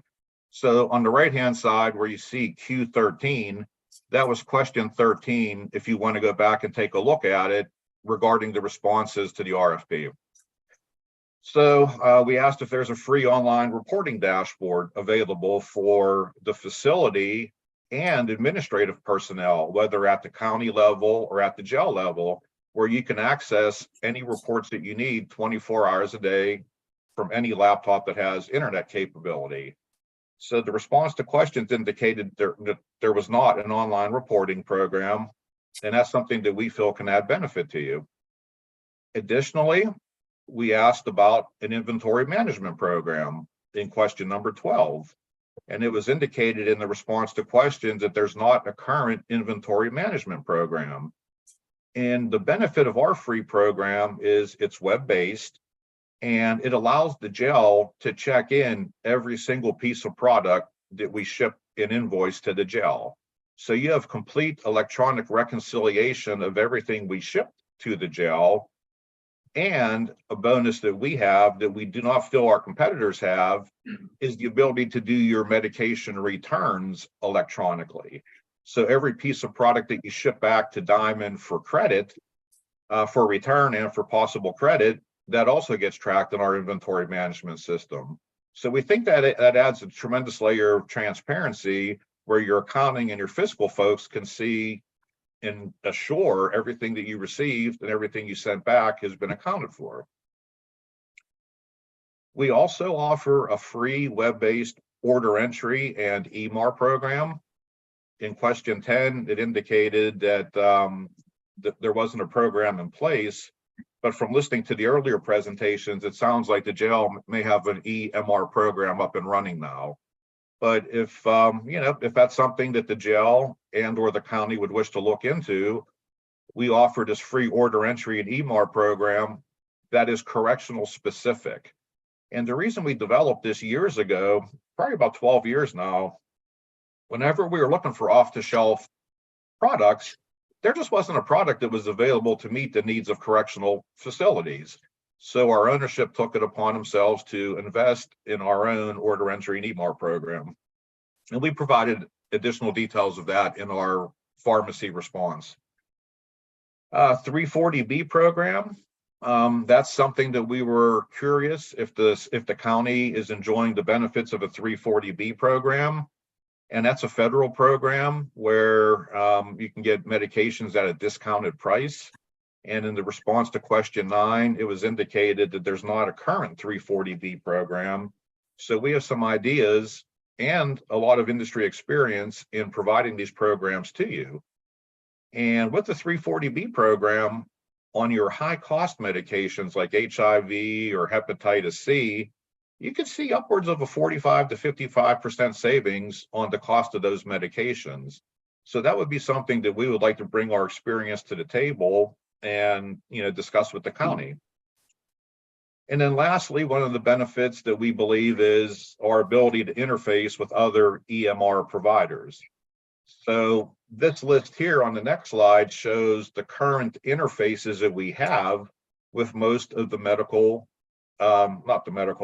with the electronic health records that are used within the correctional industry. Anywhere from MedUnison to Sapphire to Core EMR. And then you also mentioned Odyssey, I believe, earlier in the presentation. We don't have a current interface with Odyssey, but if they do have HL7 messaging or NCPDP abilities, we essentially haven't met an interface that we haven't partnered with. We have a very good in-house staff of developers, and we're confident that if there's a need to interface with an existing EHR, we're certainly willing to do that.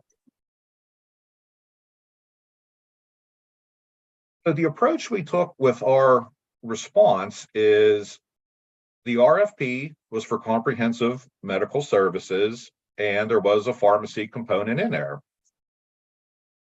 I'm not sure if the county is very familiar with cooperative procurement, but cooperative procurement contracts allow you to access a contract that's already been competitively solicited on your behalf for pharmacy services.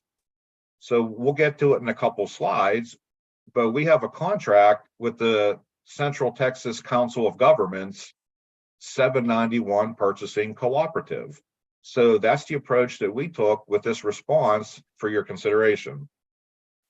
So basically with the cooperative procurement, the 791 Purchasing Co-op has done all the work on your behalf. They submitted an RFP, and industry pharmacy providers all submitted, well, not all, but industry pharmacy providers, if interested, they submitted a response to the RFP. And then the 791 Purchasing Cooperative assessed all those proposals, similar to what you folks are doing now, and they awarded a contract to Diamond. So there's an existing contract available where you can directly access this contract without having to put it out for RFP for pharmacy services.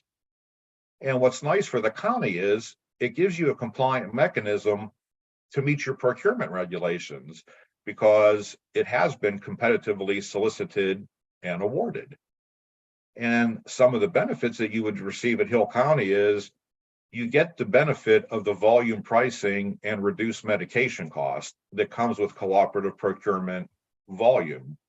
And it also allows for better pricing transparency because all of our invoices are detailed down to the line item of what our costs are. So we show you the medication, we show you the quantity dispensed, and we show you the price. So not only do you have the ability to have complete transparency and audit those prices yourself, the 791 Purchasing Co-op is also auditing our prices. So you have a double check on our pricing to make sure that the price that we're providing is being audited.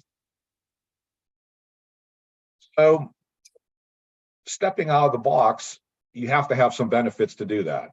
Hill County is just not going to, jump into a contract with the pharmacy unless there is some defined benefit for you. So our thoughts are that, when you contract pharmacy independently outside that of the medical groups, that it does afford a check and balance system that allows us as an independent voice to monitor for any irregular prescribing habits, any excessive medication utilization. We also monitor to make sure that you're fully compliant regarding the pharmacy program with local, state, and federal laws. And we also make sure that there's cost effectiveness in the medication selection. And it's important to remember, when you have a medical group that is responsible for all aspects of the contract, the pharmacy that they choose is responsible and reports directly to the medical group. With our alternative option, it gives pharmacy an independent voice where we're not acting in a subcontracting role. And most importantly, it allows Hill County your autonomy, and you can determine who you wish to work with. Oftentimes, when you receive multiple bids from multiple medical groups, they're proposing their specific or their preferred pharmacy partners. So when you accept their bid, oftentimes you automatically use their subcontracted vendors. So we feel our alternative option does give you a little bit more autonomy and flexibility to work with who you wish to work with. So just a quick summary, if the folks are not familiar with the Central Texas Council of Governments Purchasing Co-op. The co-op is based out of San Antonio, Texas, and it was created in 2019 by a gentleman named Jeff Shokrian. And it provides benefits to not only counties and state agencies throughout Texas, but they also extend nationally. So it's basically a purchasing co-op, or similar to like a group purchasing organization. And it was formulated under Section 791 of the Texas Government Code. So that's why they named themselves the 791 Purchasing Cooperative. And the goal in developing the co-op by Mr. Shokrian was to allow qualified members, such as Hill County and others, counties throughout the state, to purchase goods in a manner that's more efficient and cost effective without you having to do the work of publishing or soliciting an RFP. So it's a value play for the counties where you can access an already solicited contract. So I knew I threw a lot out there, and I've been speaking fairly quickly to be respectful of everybody's time. But where we could show the most savings is with the cost. But I wanted to have a moment to address any questions you may have about the overall concept of an independent pharmacy contract, or any questions you may have about accessing a cooperative procurement contract. We've got one from Chief Deputy Robinson. Go ahead, Chief Deputy, what's your question? So say we have a patient that has prescription medication on the blister pack, and then he gets transported out, maybe he gets released, he goes to TDCJ. The remaining blister packs can then be returned to your pharmacy, correct?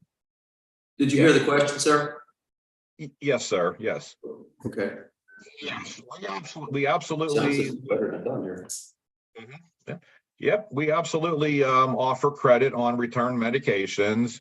And what's unique about our blister card packaging, whenever we dispense a medication that's eligible for reclamation, we label the back of each blister card with the medication's name and strength, lot number, and expiration date.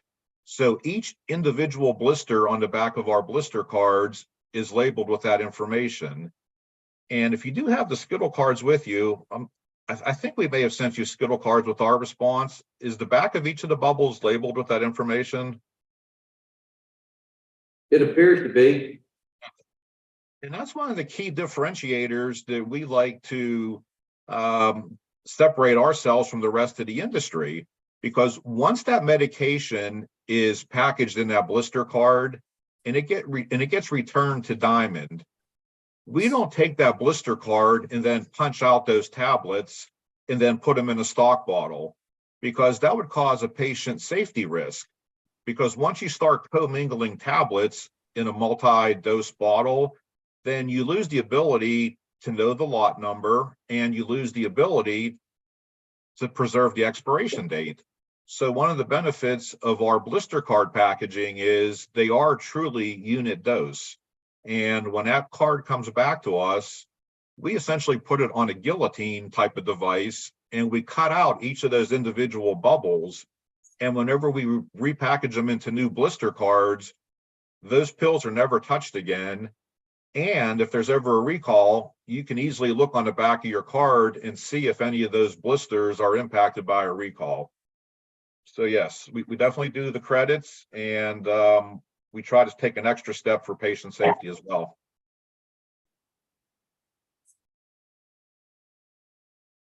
Go ahead, sir. Okay. So moving on to pricing, pricing is definitely on everybody's agenda. And, earlier you spoke about the folding device that you had, and hey, if you could save $500, a year on the maintenance fees for the letter folder, then I think we'll have some encouraging news for you as far as our proposal goes. Diamond is the largest in the industry. We purchase over $350 million a year worth of pharmaceuticals.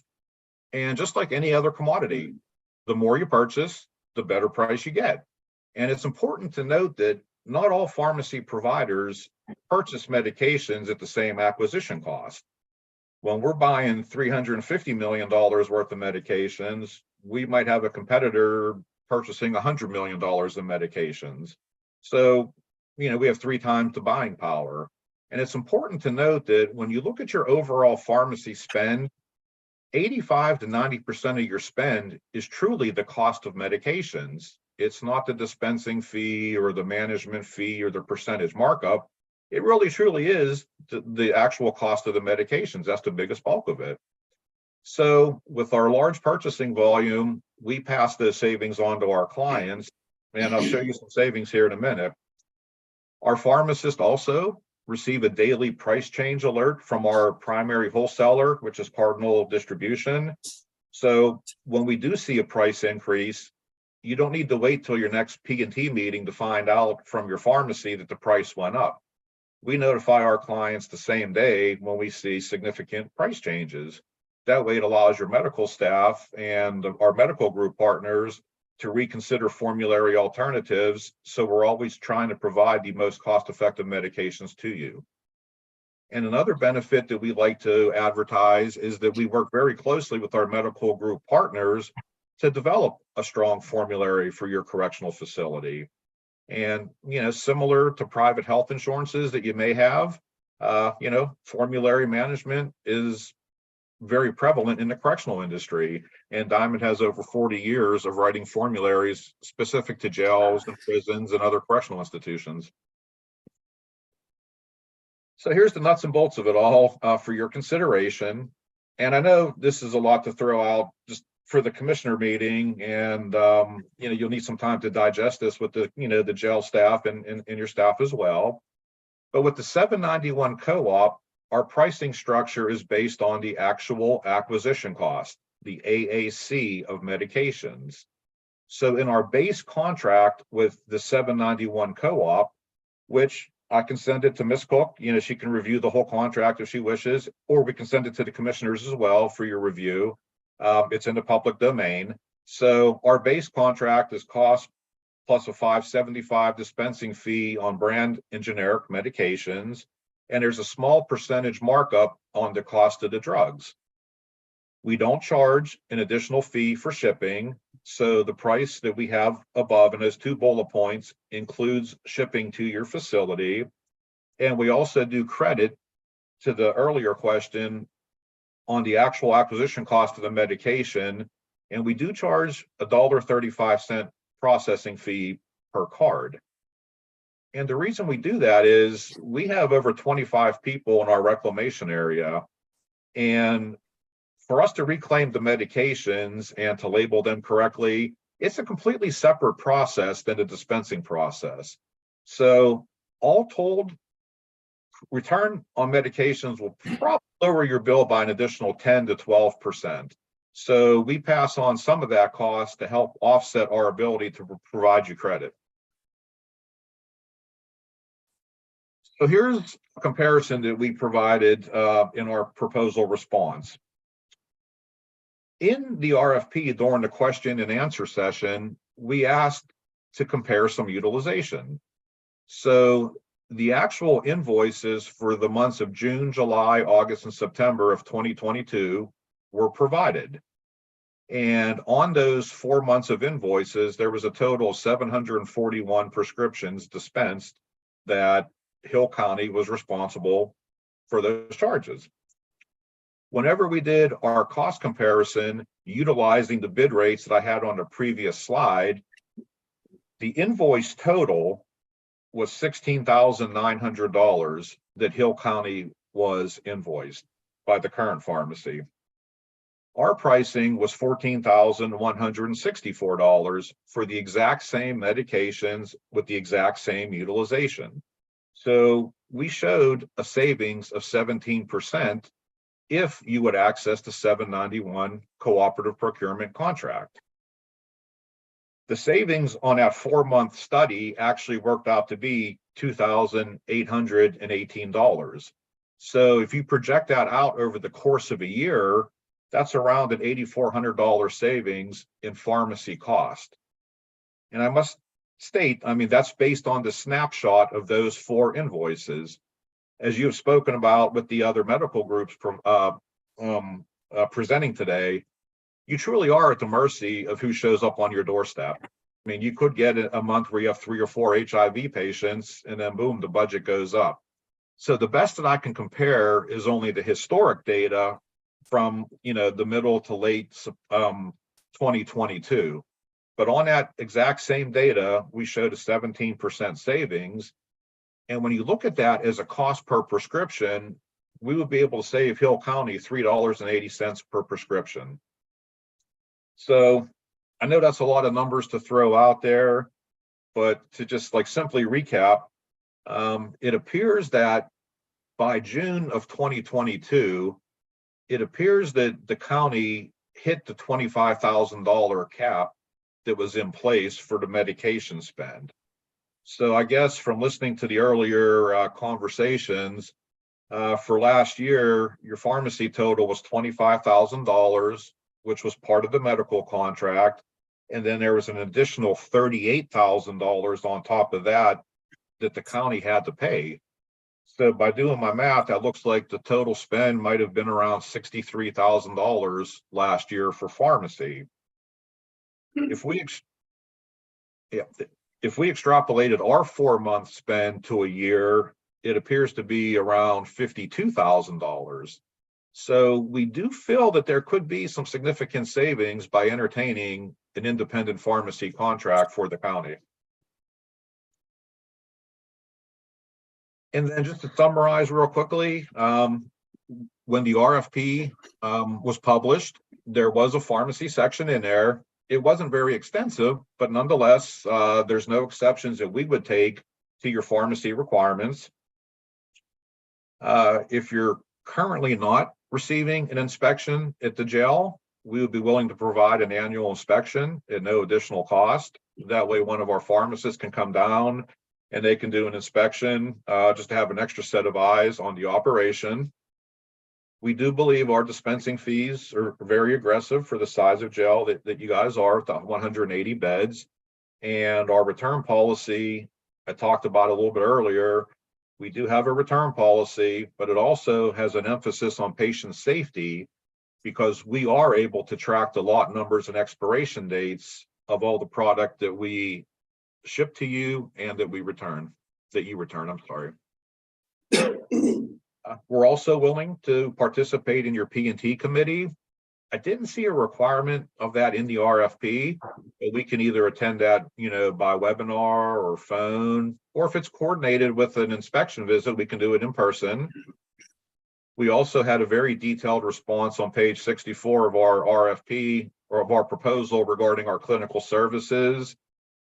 We have a local backup pharmacy in place, and we like to advertise that you can expect more in partnership with Diamond. We've been around for a lot of years, and we believe that our industry reputation speaks to that. And we feel that we can be a good partner, not only to Hill County, but we would also work collaboratively with whichever medical vendor that you selected, whether it's Advanced Healthcare or Southern Health Partners. We can work in collaboration with them, just basically to work to the best interest of Hill County. And we feel that these technology solutions that I talked about earlier regarding electronic order entry, electronic reconciliation, online reporting access, those currently seem to be absent at the jail. And we feel that that could really help the administrative staff at the jail really have fingertip access to all their financials and pharmacy related expenses. So I appreciate your time today, and that was our offer to the county for you to take under consideration. And if you do have any additional questions, I could field some questions now, or if it would require some additional meetings between now and the next commissioner meeting, we would certainly be willing to answer any questions you may have that come up after you have some time to digest this alternative proposal. Thank you for the presentation. Commissioners, do you have any additional questions at the moment? Any questions that we may have for any party, we'll send out to all three groups out of fairness. Yes, sir. Susan, we did a great job of advertising, of course. I don't know. How did you find out about the RFP? What's that? The question was asked, how did you come across our RFP? We subscribe to different bid engines. We subscribe to GovWin, to BidPrime, and to BidNet. So my team, Matt and Sarah, they work each morning to pull those down off of the bid engines. And we pulled it down off of one of those. Okay, thank you very much for that input. So good deal. All right, any further questions? If not, thank you very much, and we'll be in touch with all parties on this. Again, our action item, we're not going to take action today. You guys have given us a lot to think about. I'm sure there'll be some questions amongst the commissioners. Commissioner Holcomb's new here. We may want to bring him up to speed a little bit to get with our folks at the jail, sheriff, and we'll make a decision here shortly and get back to everybody at the next commissioners court meeting, which will be the second Tuesday in February. So, all right. At this time, does anybody need to stretch your legs for a second? We have taken in a lot of information and set for a bit. If not, we're going to move into some appointments real quick. Then we'll take a short break if that's okay. So number 12 is a discuss and approve budget amendment proposal for Hill County Justice Peace Precinct 1 and 2. Go ahead, tell them what you got. You don't get as long as that guy does. No offense, buddy. You'd be great. Good morning. I'll actually be rather brief because I have a hearing that I have to get to here soon, so I won't take up too much of your time. I do appreciate the opportunity to come before you today. The reason I'm here today is for a budget amendment, and the reason I'm asking for that, quite simply, is population increase. It's no secret that more and more people are coming to Hill County, and I mean, we've talked about it here at this very table. And we've seen that, and because of the increase, the demand on local government has increased on that. And that's felt across the board, but definitely with our courts. We're seeing case increases or caseload increases by not just myself, but also JP2.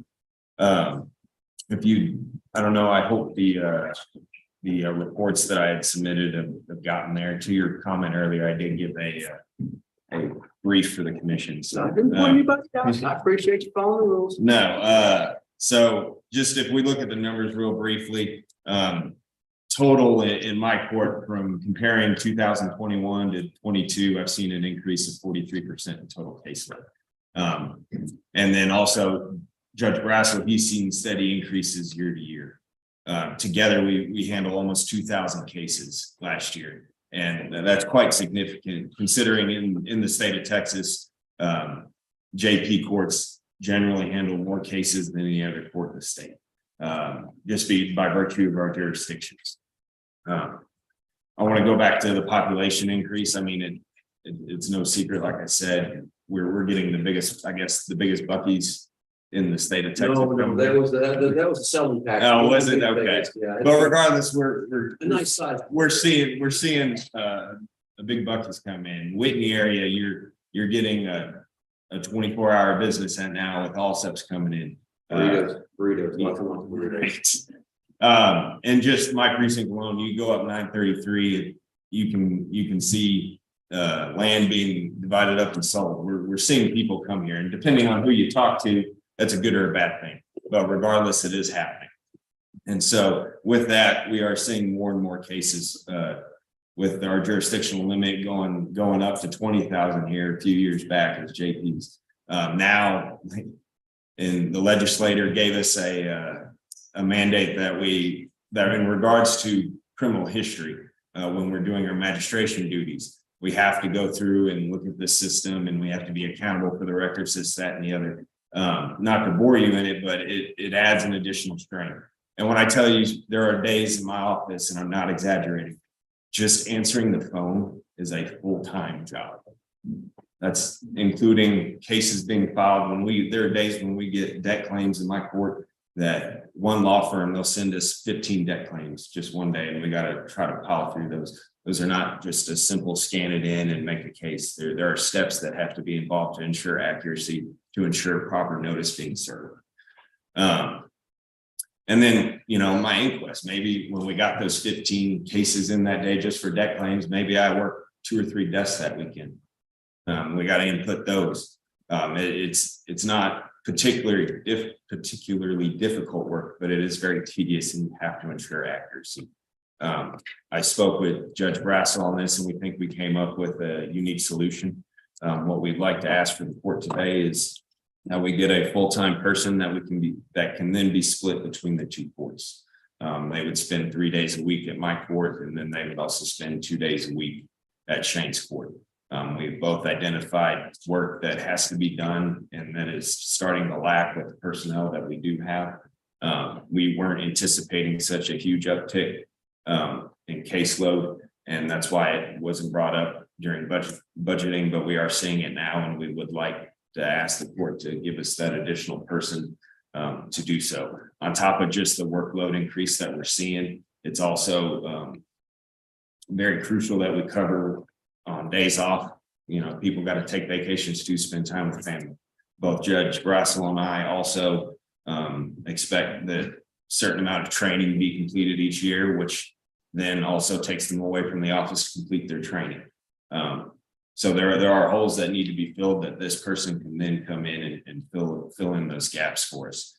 And the reason it is important, because you have what's called ex parte communication, where you have someone coming in that's very fired up about the case they want to file. They want to lay out their whole testimony to you right then and there. Can't hear it. You want to stay fair and impartial. So having a clerk is very important for those types of situations as well. Again, I'm not going to take a bunch of time because I do have to get to a hearing, but I appreciate the consideration, and hope to have that extra person. Thank you. Well, let me state my position on this up front. I've told Trey, at this time, I'm not in favor of this. I gave Trey the opportunity to give you guys, to give you a heads up. This is something I think we need to revisit during budget time. We didn't budget for it at this point, and if you look at the income coming in from our fee offices, it's below. It's not his fault. It's the fact, it's incumbent upon the fact that the DPS ain't in county anymore. We used to have 9 troopers here. We're down to a total of 3 at the moment. The FTO guy didn't count. So we're not seeing the income come in from that. We don't have an alternative source to pay for another full-time employee at this point. Could we budget for it? Yes. You look at the workload in these courts, it's going up, same as mine. I run the county court, I run the guardianship court, the probate court, I've got to help you guys commissioner's court. On top of that, be the head janitor, head maintenance man. I know that our jobs are changing. From what I said 16 years ago to what it is now, it's a far cry. And what you took just a year ago, 2 years ago, to what it is now, you take it a long way. I don't want my commentary to think anyway that I don't appreciate the work you do for us or what's going on. I do want to take some time to study this issue, though. What we have seen in JP fines, fees, and costs and court loads has gone like this the last couple of years through no fault of your own. It's just decisions the state of Texas has made at a much higher level, has had some drastic impacts on how we do business. Do we judge basically, hey, can we afford a JP based on money alone? No, we don't, because if that was the case, precinct 3 wouldn't have a JP. They'll never brought in that income to cover the office. We do it because we're required to do it. And once a year, we look at our caseloads, we look at what we're doing, how we assign people. I don't deny that there could be a possibility of a necessity come budget time to do such a thing.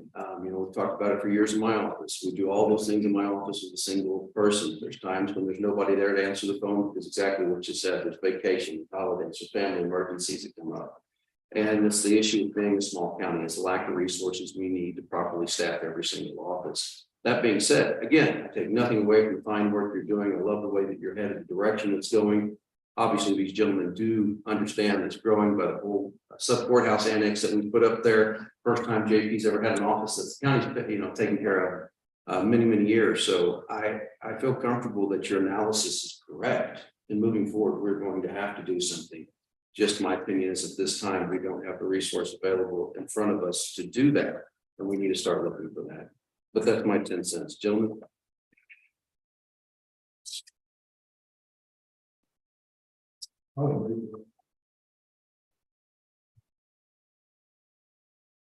It's the same everywhere, every department, precincts.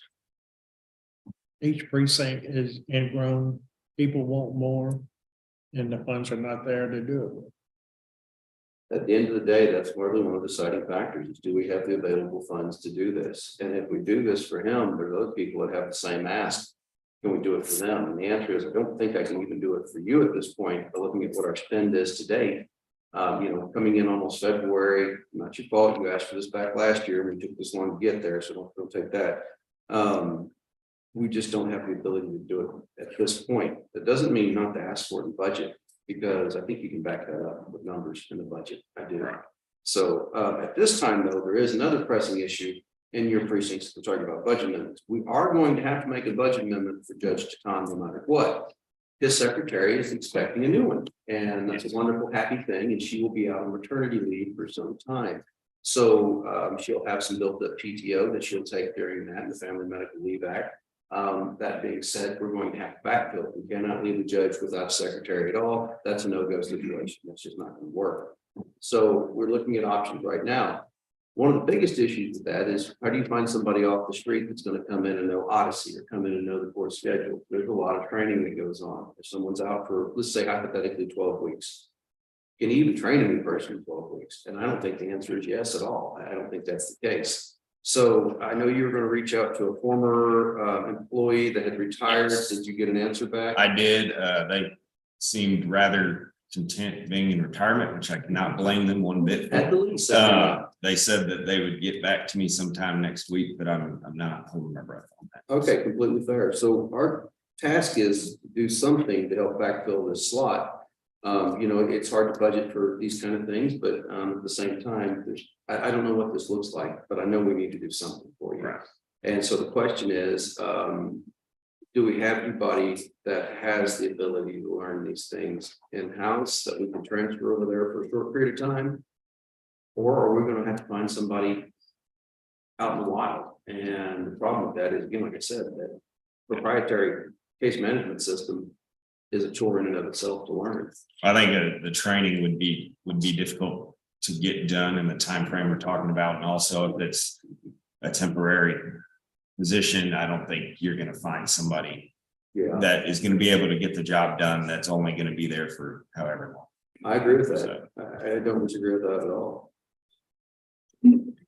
What is your staff look like right now? I employ one court clerk, and that's it.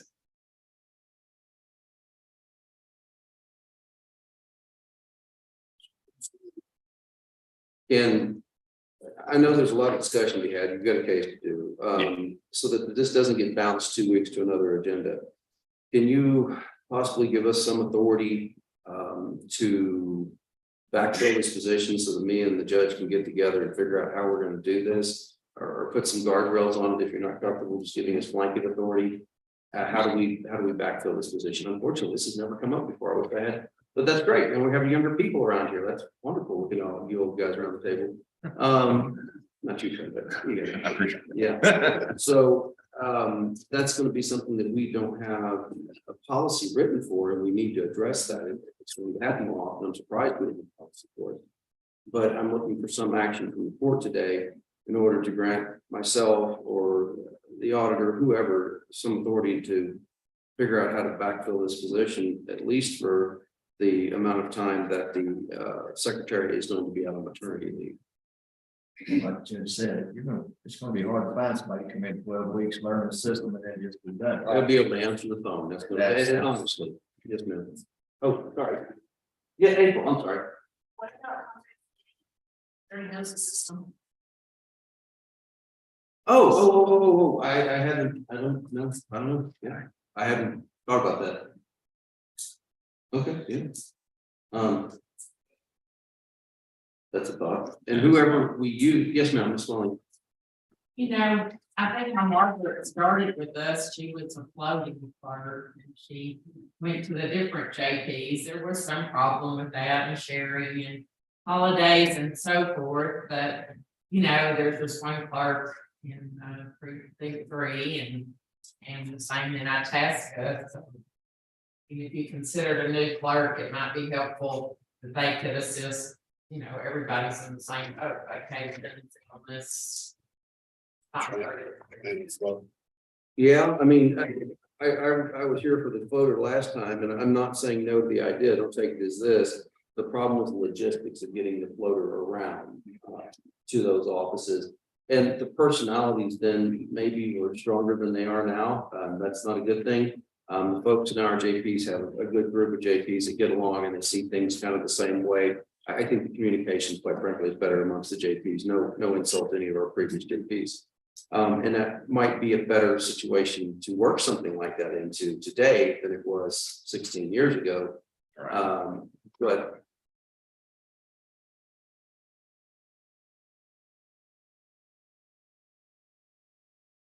can I ask the authority of the court today to find a solution to this? And then I'm trying to figure out how to exactly word this motion. Work with the auditor, work with the JPs to figure out what we're going to do. And the only reason I'm asking for this today and not pushing it 2 weeks to the next commissioner's court is Judge John may not have 2 weeks on there. No, I was there last Friday. My wife had 3 children. It doesn't look like 2 weeks is in the funds. the anticipatory date is fast approaching. Yes, yes. What I would like is the ability to look through our funding, see what we can come up with, see what's available to come up with. And if we split it amongst 3 JPs or 4 JPs, that lessens the financial burden on just the one office, the 2 offices. I'd have to know how that's going to work, though. There's just a lot of unanswered questions on that. I'm open to the idea, Susan, I really am. It's just, how do we functionally operate that? That was a motion, Oh my goodness, that's the most rambling thing I think I've said here. But that ain't a fun motion. All right, in which case. Oh, yeah, sure. That'd be fine. That'd be fine. That'd be wonderful. All right, so in which case I'd make the motion to allow the county judge and the Hill County auditor to work with the 4 JPs of Hill County in order to ascertain the need and develop a plan for a additional employee, whether part-time or full-time, to assist the JPs, especially JP1 during this transition period he's got. Not quite this. And beyond, or just. And if we're gonna take somebody on the train, yeah, you're gonna force so much money in the train. And the question, I don't want to make from money. That's the honest truth. That's one of the biggest things we have to ask. That's ascertaining part is, where do we find it? We didn't budget for it. We're 6 months in, you know, we're not 6 months in, we're 4 months in. I'm not saying we can't find it. That's not the case. It's, we've got to find it. We've got to figure it out. Any of the funds coming from disposition of any of this retired computers or whatever, I don't know what that amounts to at the end of the day. We're about $10. The whole list? Yeah, we're just glad when somebody gives us $1 for that Gotcha. stuff. Otherwise, we gotta go pay for the roll-off dumpster to throw it in. So it's cheaper to actually do it that way. I got you. That's my motion. Second. Second. Get your hearing done and get back with me. We're gonna figure this out. Yeah, I'll Aye. All right, all in favor, say aye. Aye. All opposed? Thank you, Fred. Thank you. All right, so, all right, we're gonna figure this out. All right, number 13, discuss and approve to appoint members to the ESD1 board. We have 2 names presented to us by our fine members of ESD1 today. And those are Mr. Ken Goins and Mr. David Hasselbrook. Those are the only names we've had submitted for appointment to ESD number 1. Make a motion to approve. Second. We have a motion and a second to appoint Mr. Ken Goins. Go ahead. I've got a name, Discussion. Oh, yes, sir. Shane Teal, Okay. the Senate. And I don't know which precinct that would be in, 1 or 2. Okay, our agreement is just kind of a gentleman's agreement here, or ladies' agreement, gentleman's agreement, I'm gonna call it. Each commissioner gets to pick one and the judge does. So if you have somebody and they're in your precinct, okay, so This is Mr. Hasselbrook. And we have Mr. Teal, and we have Mr. Goins. We have a motion to appoint those three. Do you still stand by that motion, or are you going to retract that motion? Okay, so we got a motion, a second to appoint those two. He's now got another guy that he wants to go, so we'll have to take action on your motion and throw, yes, sir. Mr. Till, the chief of law. Is he the chief? Oh, that would be a conflict. Yeah, that'd be a conflict. Oh, that's okay. Thank you very much for that. So, Mr. Teal being the chief, we don't normally put an active firefighter, an active member of a department in Hill County on it. It causes tension, convention. Okay. Amongst all parties. Sorry, I should have mentioned it. To you. My fault. So your motion stands then. We have Mr. Ken Goins and Mr. David Hasselbrook. Is there a second to that motion? The second to that motion. Okay. Motion and a second. Is there any further discussion? I thank you for bringing your name. You were not out of order. You did good. And I'm glad that you're out looking for folks. And I will, we'll get together in the future. We need to do this a lot of times. All right. Any further discussion? If not, all in favor say aye. Aye. All opposed? Any abstentions? The motion carries. Now I'm going to find people from ESD two that have learned so much about inmate healthcare today that they didn't.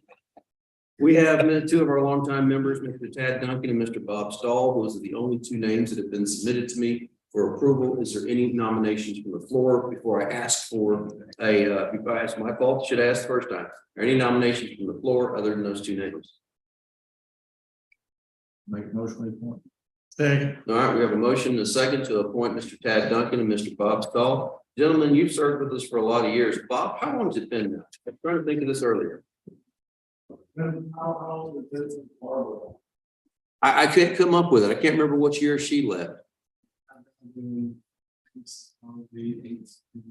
I would say 10 was at least my recollection. That sounds right. And I was on. Yeah, so 4 years before that. Thank you. Thank you for your many years of service. I know that the job you guys have had over the years has been quite difficult. You take unfair criticism, sometimes fair, sometimes it's unfair. You do it for no pay. You do it for the betterment of Hill County. The same with ESD number one. I appreciate you guys putting yourself out there. You're not chocolate bars, so not everybody's going to like you. But what you do for this county is very important for our fire service and our ambulance service respectively. I believe both of your boards have greatly improved those services in our county in the last 10 years. And from the bottom of my heart, thanks for serving, guys. So we have a motion and a second to appoint Mr. Tad Duncan and Mr. Bob Stahl to Hill County Emergency Service District Board number 2. I will ask if there's any further discussion. If not, all in favor say aye. Aye. All opposed, motion carried. Gentlemen, I submit to you in your package, there is a numerous list of folks. It's actually a total of 66 people. And that we appoint aforementioned list to the Hill County Historical Commission. As you know, every year in January, we appoint to the Emergency Service District 1, Emergency Service District 2, and we are required to appoint members to the Hill County Historical Commission. I am not going to read all 66 names. Some of those people may not want to be known that they're associated. So I make a motion that we appoint the members to the Hill County Historical Commission that have been put forth in our packet. Second. Motion and a second. Any further discussion? All in favor say aye. Aye. All opposed? Motion carries. The last thing before we take a break, I promised you, that's discuss and approve burn ban. Still raining. I don't think we need it, but I do want to bring to the attention of everybody. Look, we've been in some extremely dry conditions. They don't meet the Keach Fire and Drought Index at this point. Obviously, it won't after this. Please exercise caution when burning outdoors in Hill County. The winds, the low humidity, this time of year makes burning outdoors especially hazardous if it's not watched. I know last week we had multiple fires that started off as controlled burns that turned into uncontrolled burns. And we don't want that. We don't want that for you. We don't want that for your neighbors. So if you're going to burn, do us a favor, please. I'm not saying you have to, but out of courtesy, call the non-emergency number for dispatch and let them know. What that allows them to do is know that, hey, we've got this going on over here. And when somebody drives by and Billy Do-Good sees it, they don't just send out the fire department every time. So, all right, well, that's that. What I'd like to do is take about a 10-minute recess at this time. So if you don't need to be here, you're not required to stay. For those of you that need to be sworn in, I'll have to do it after court, or we'll arrange to either come to your meetings and do the swearing in, or we can do it here later today, your choice. So we are recessed for 15 minutes. We'll be back in at 11 o'clock. Y'all did this to me. Y'all could have passed all this last time. This is Larry's fault, the way I look at it. I'm surprised we did this.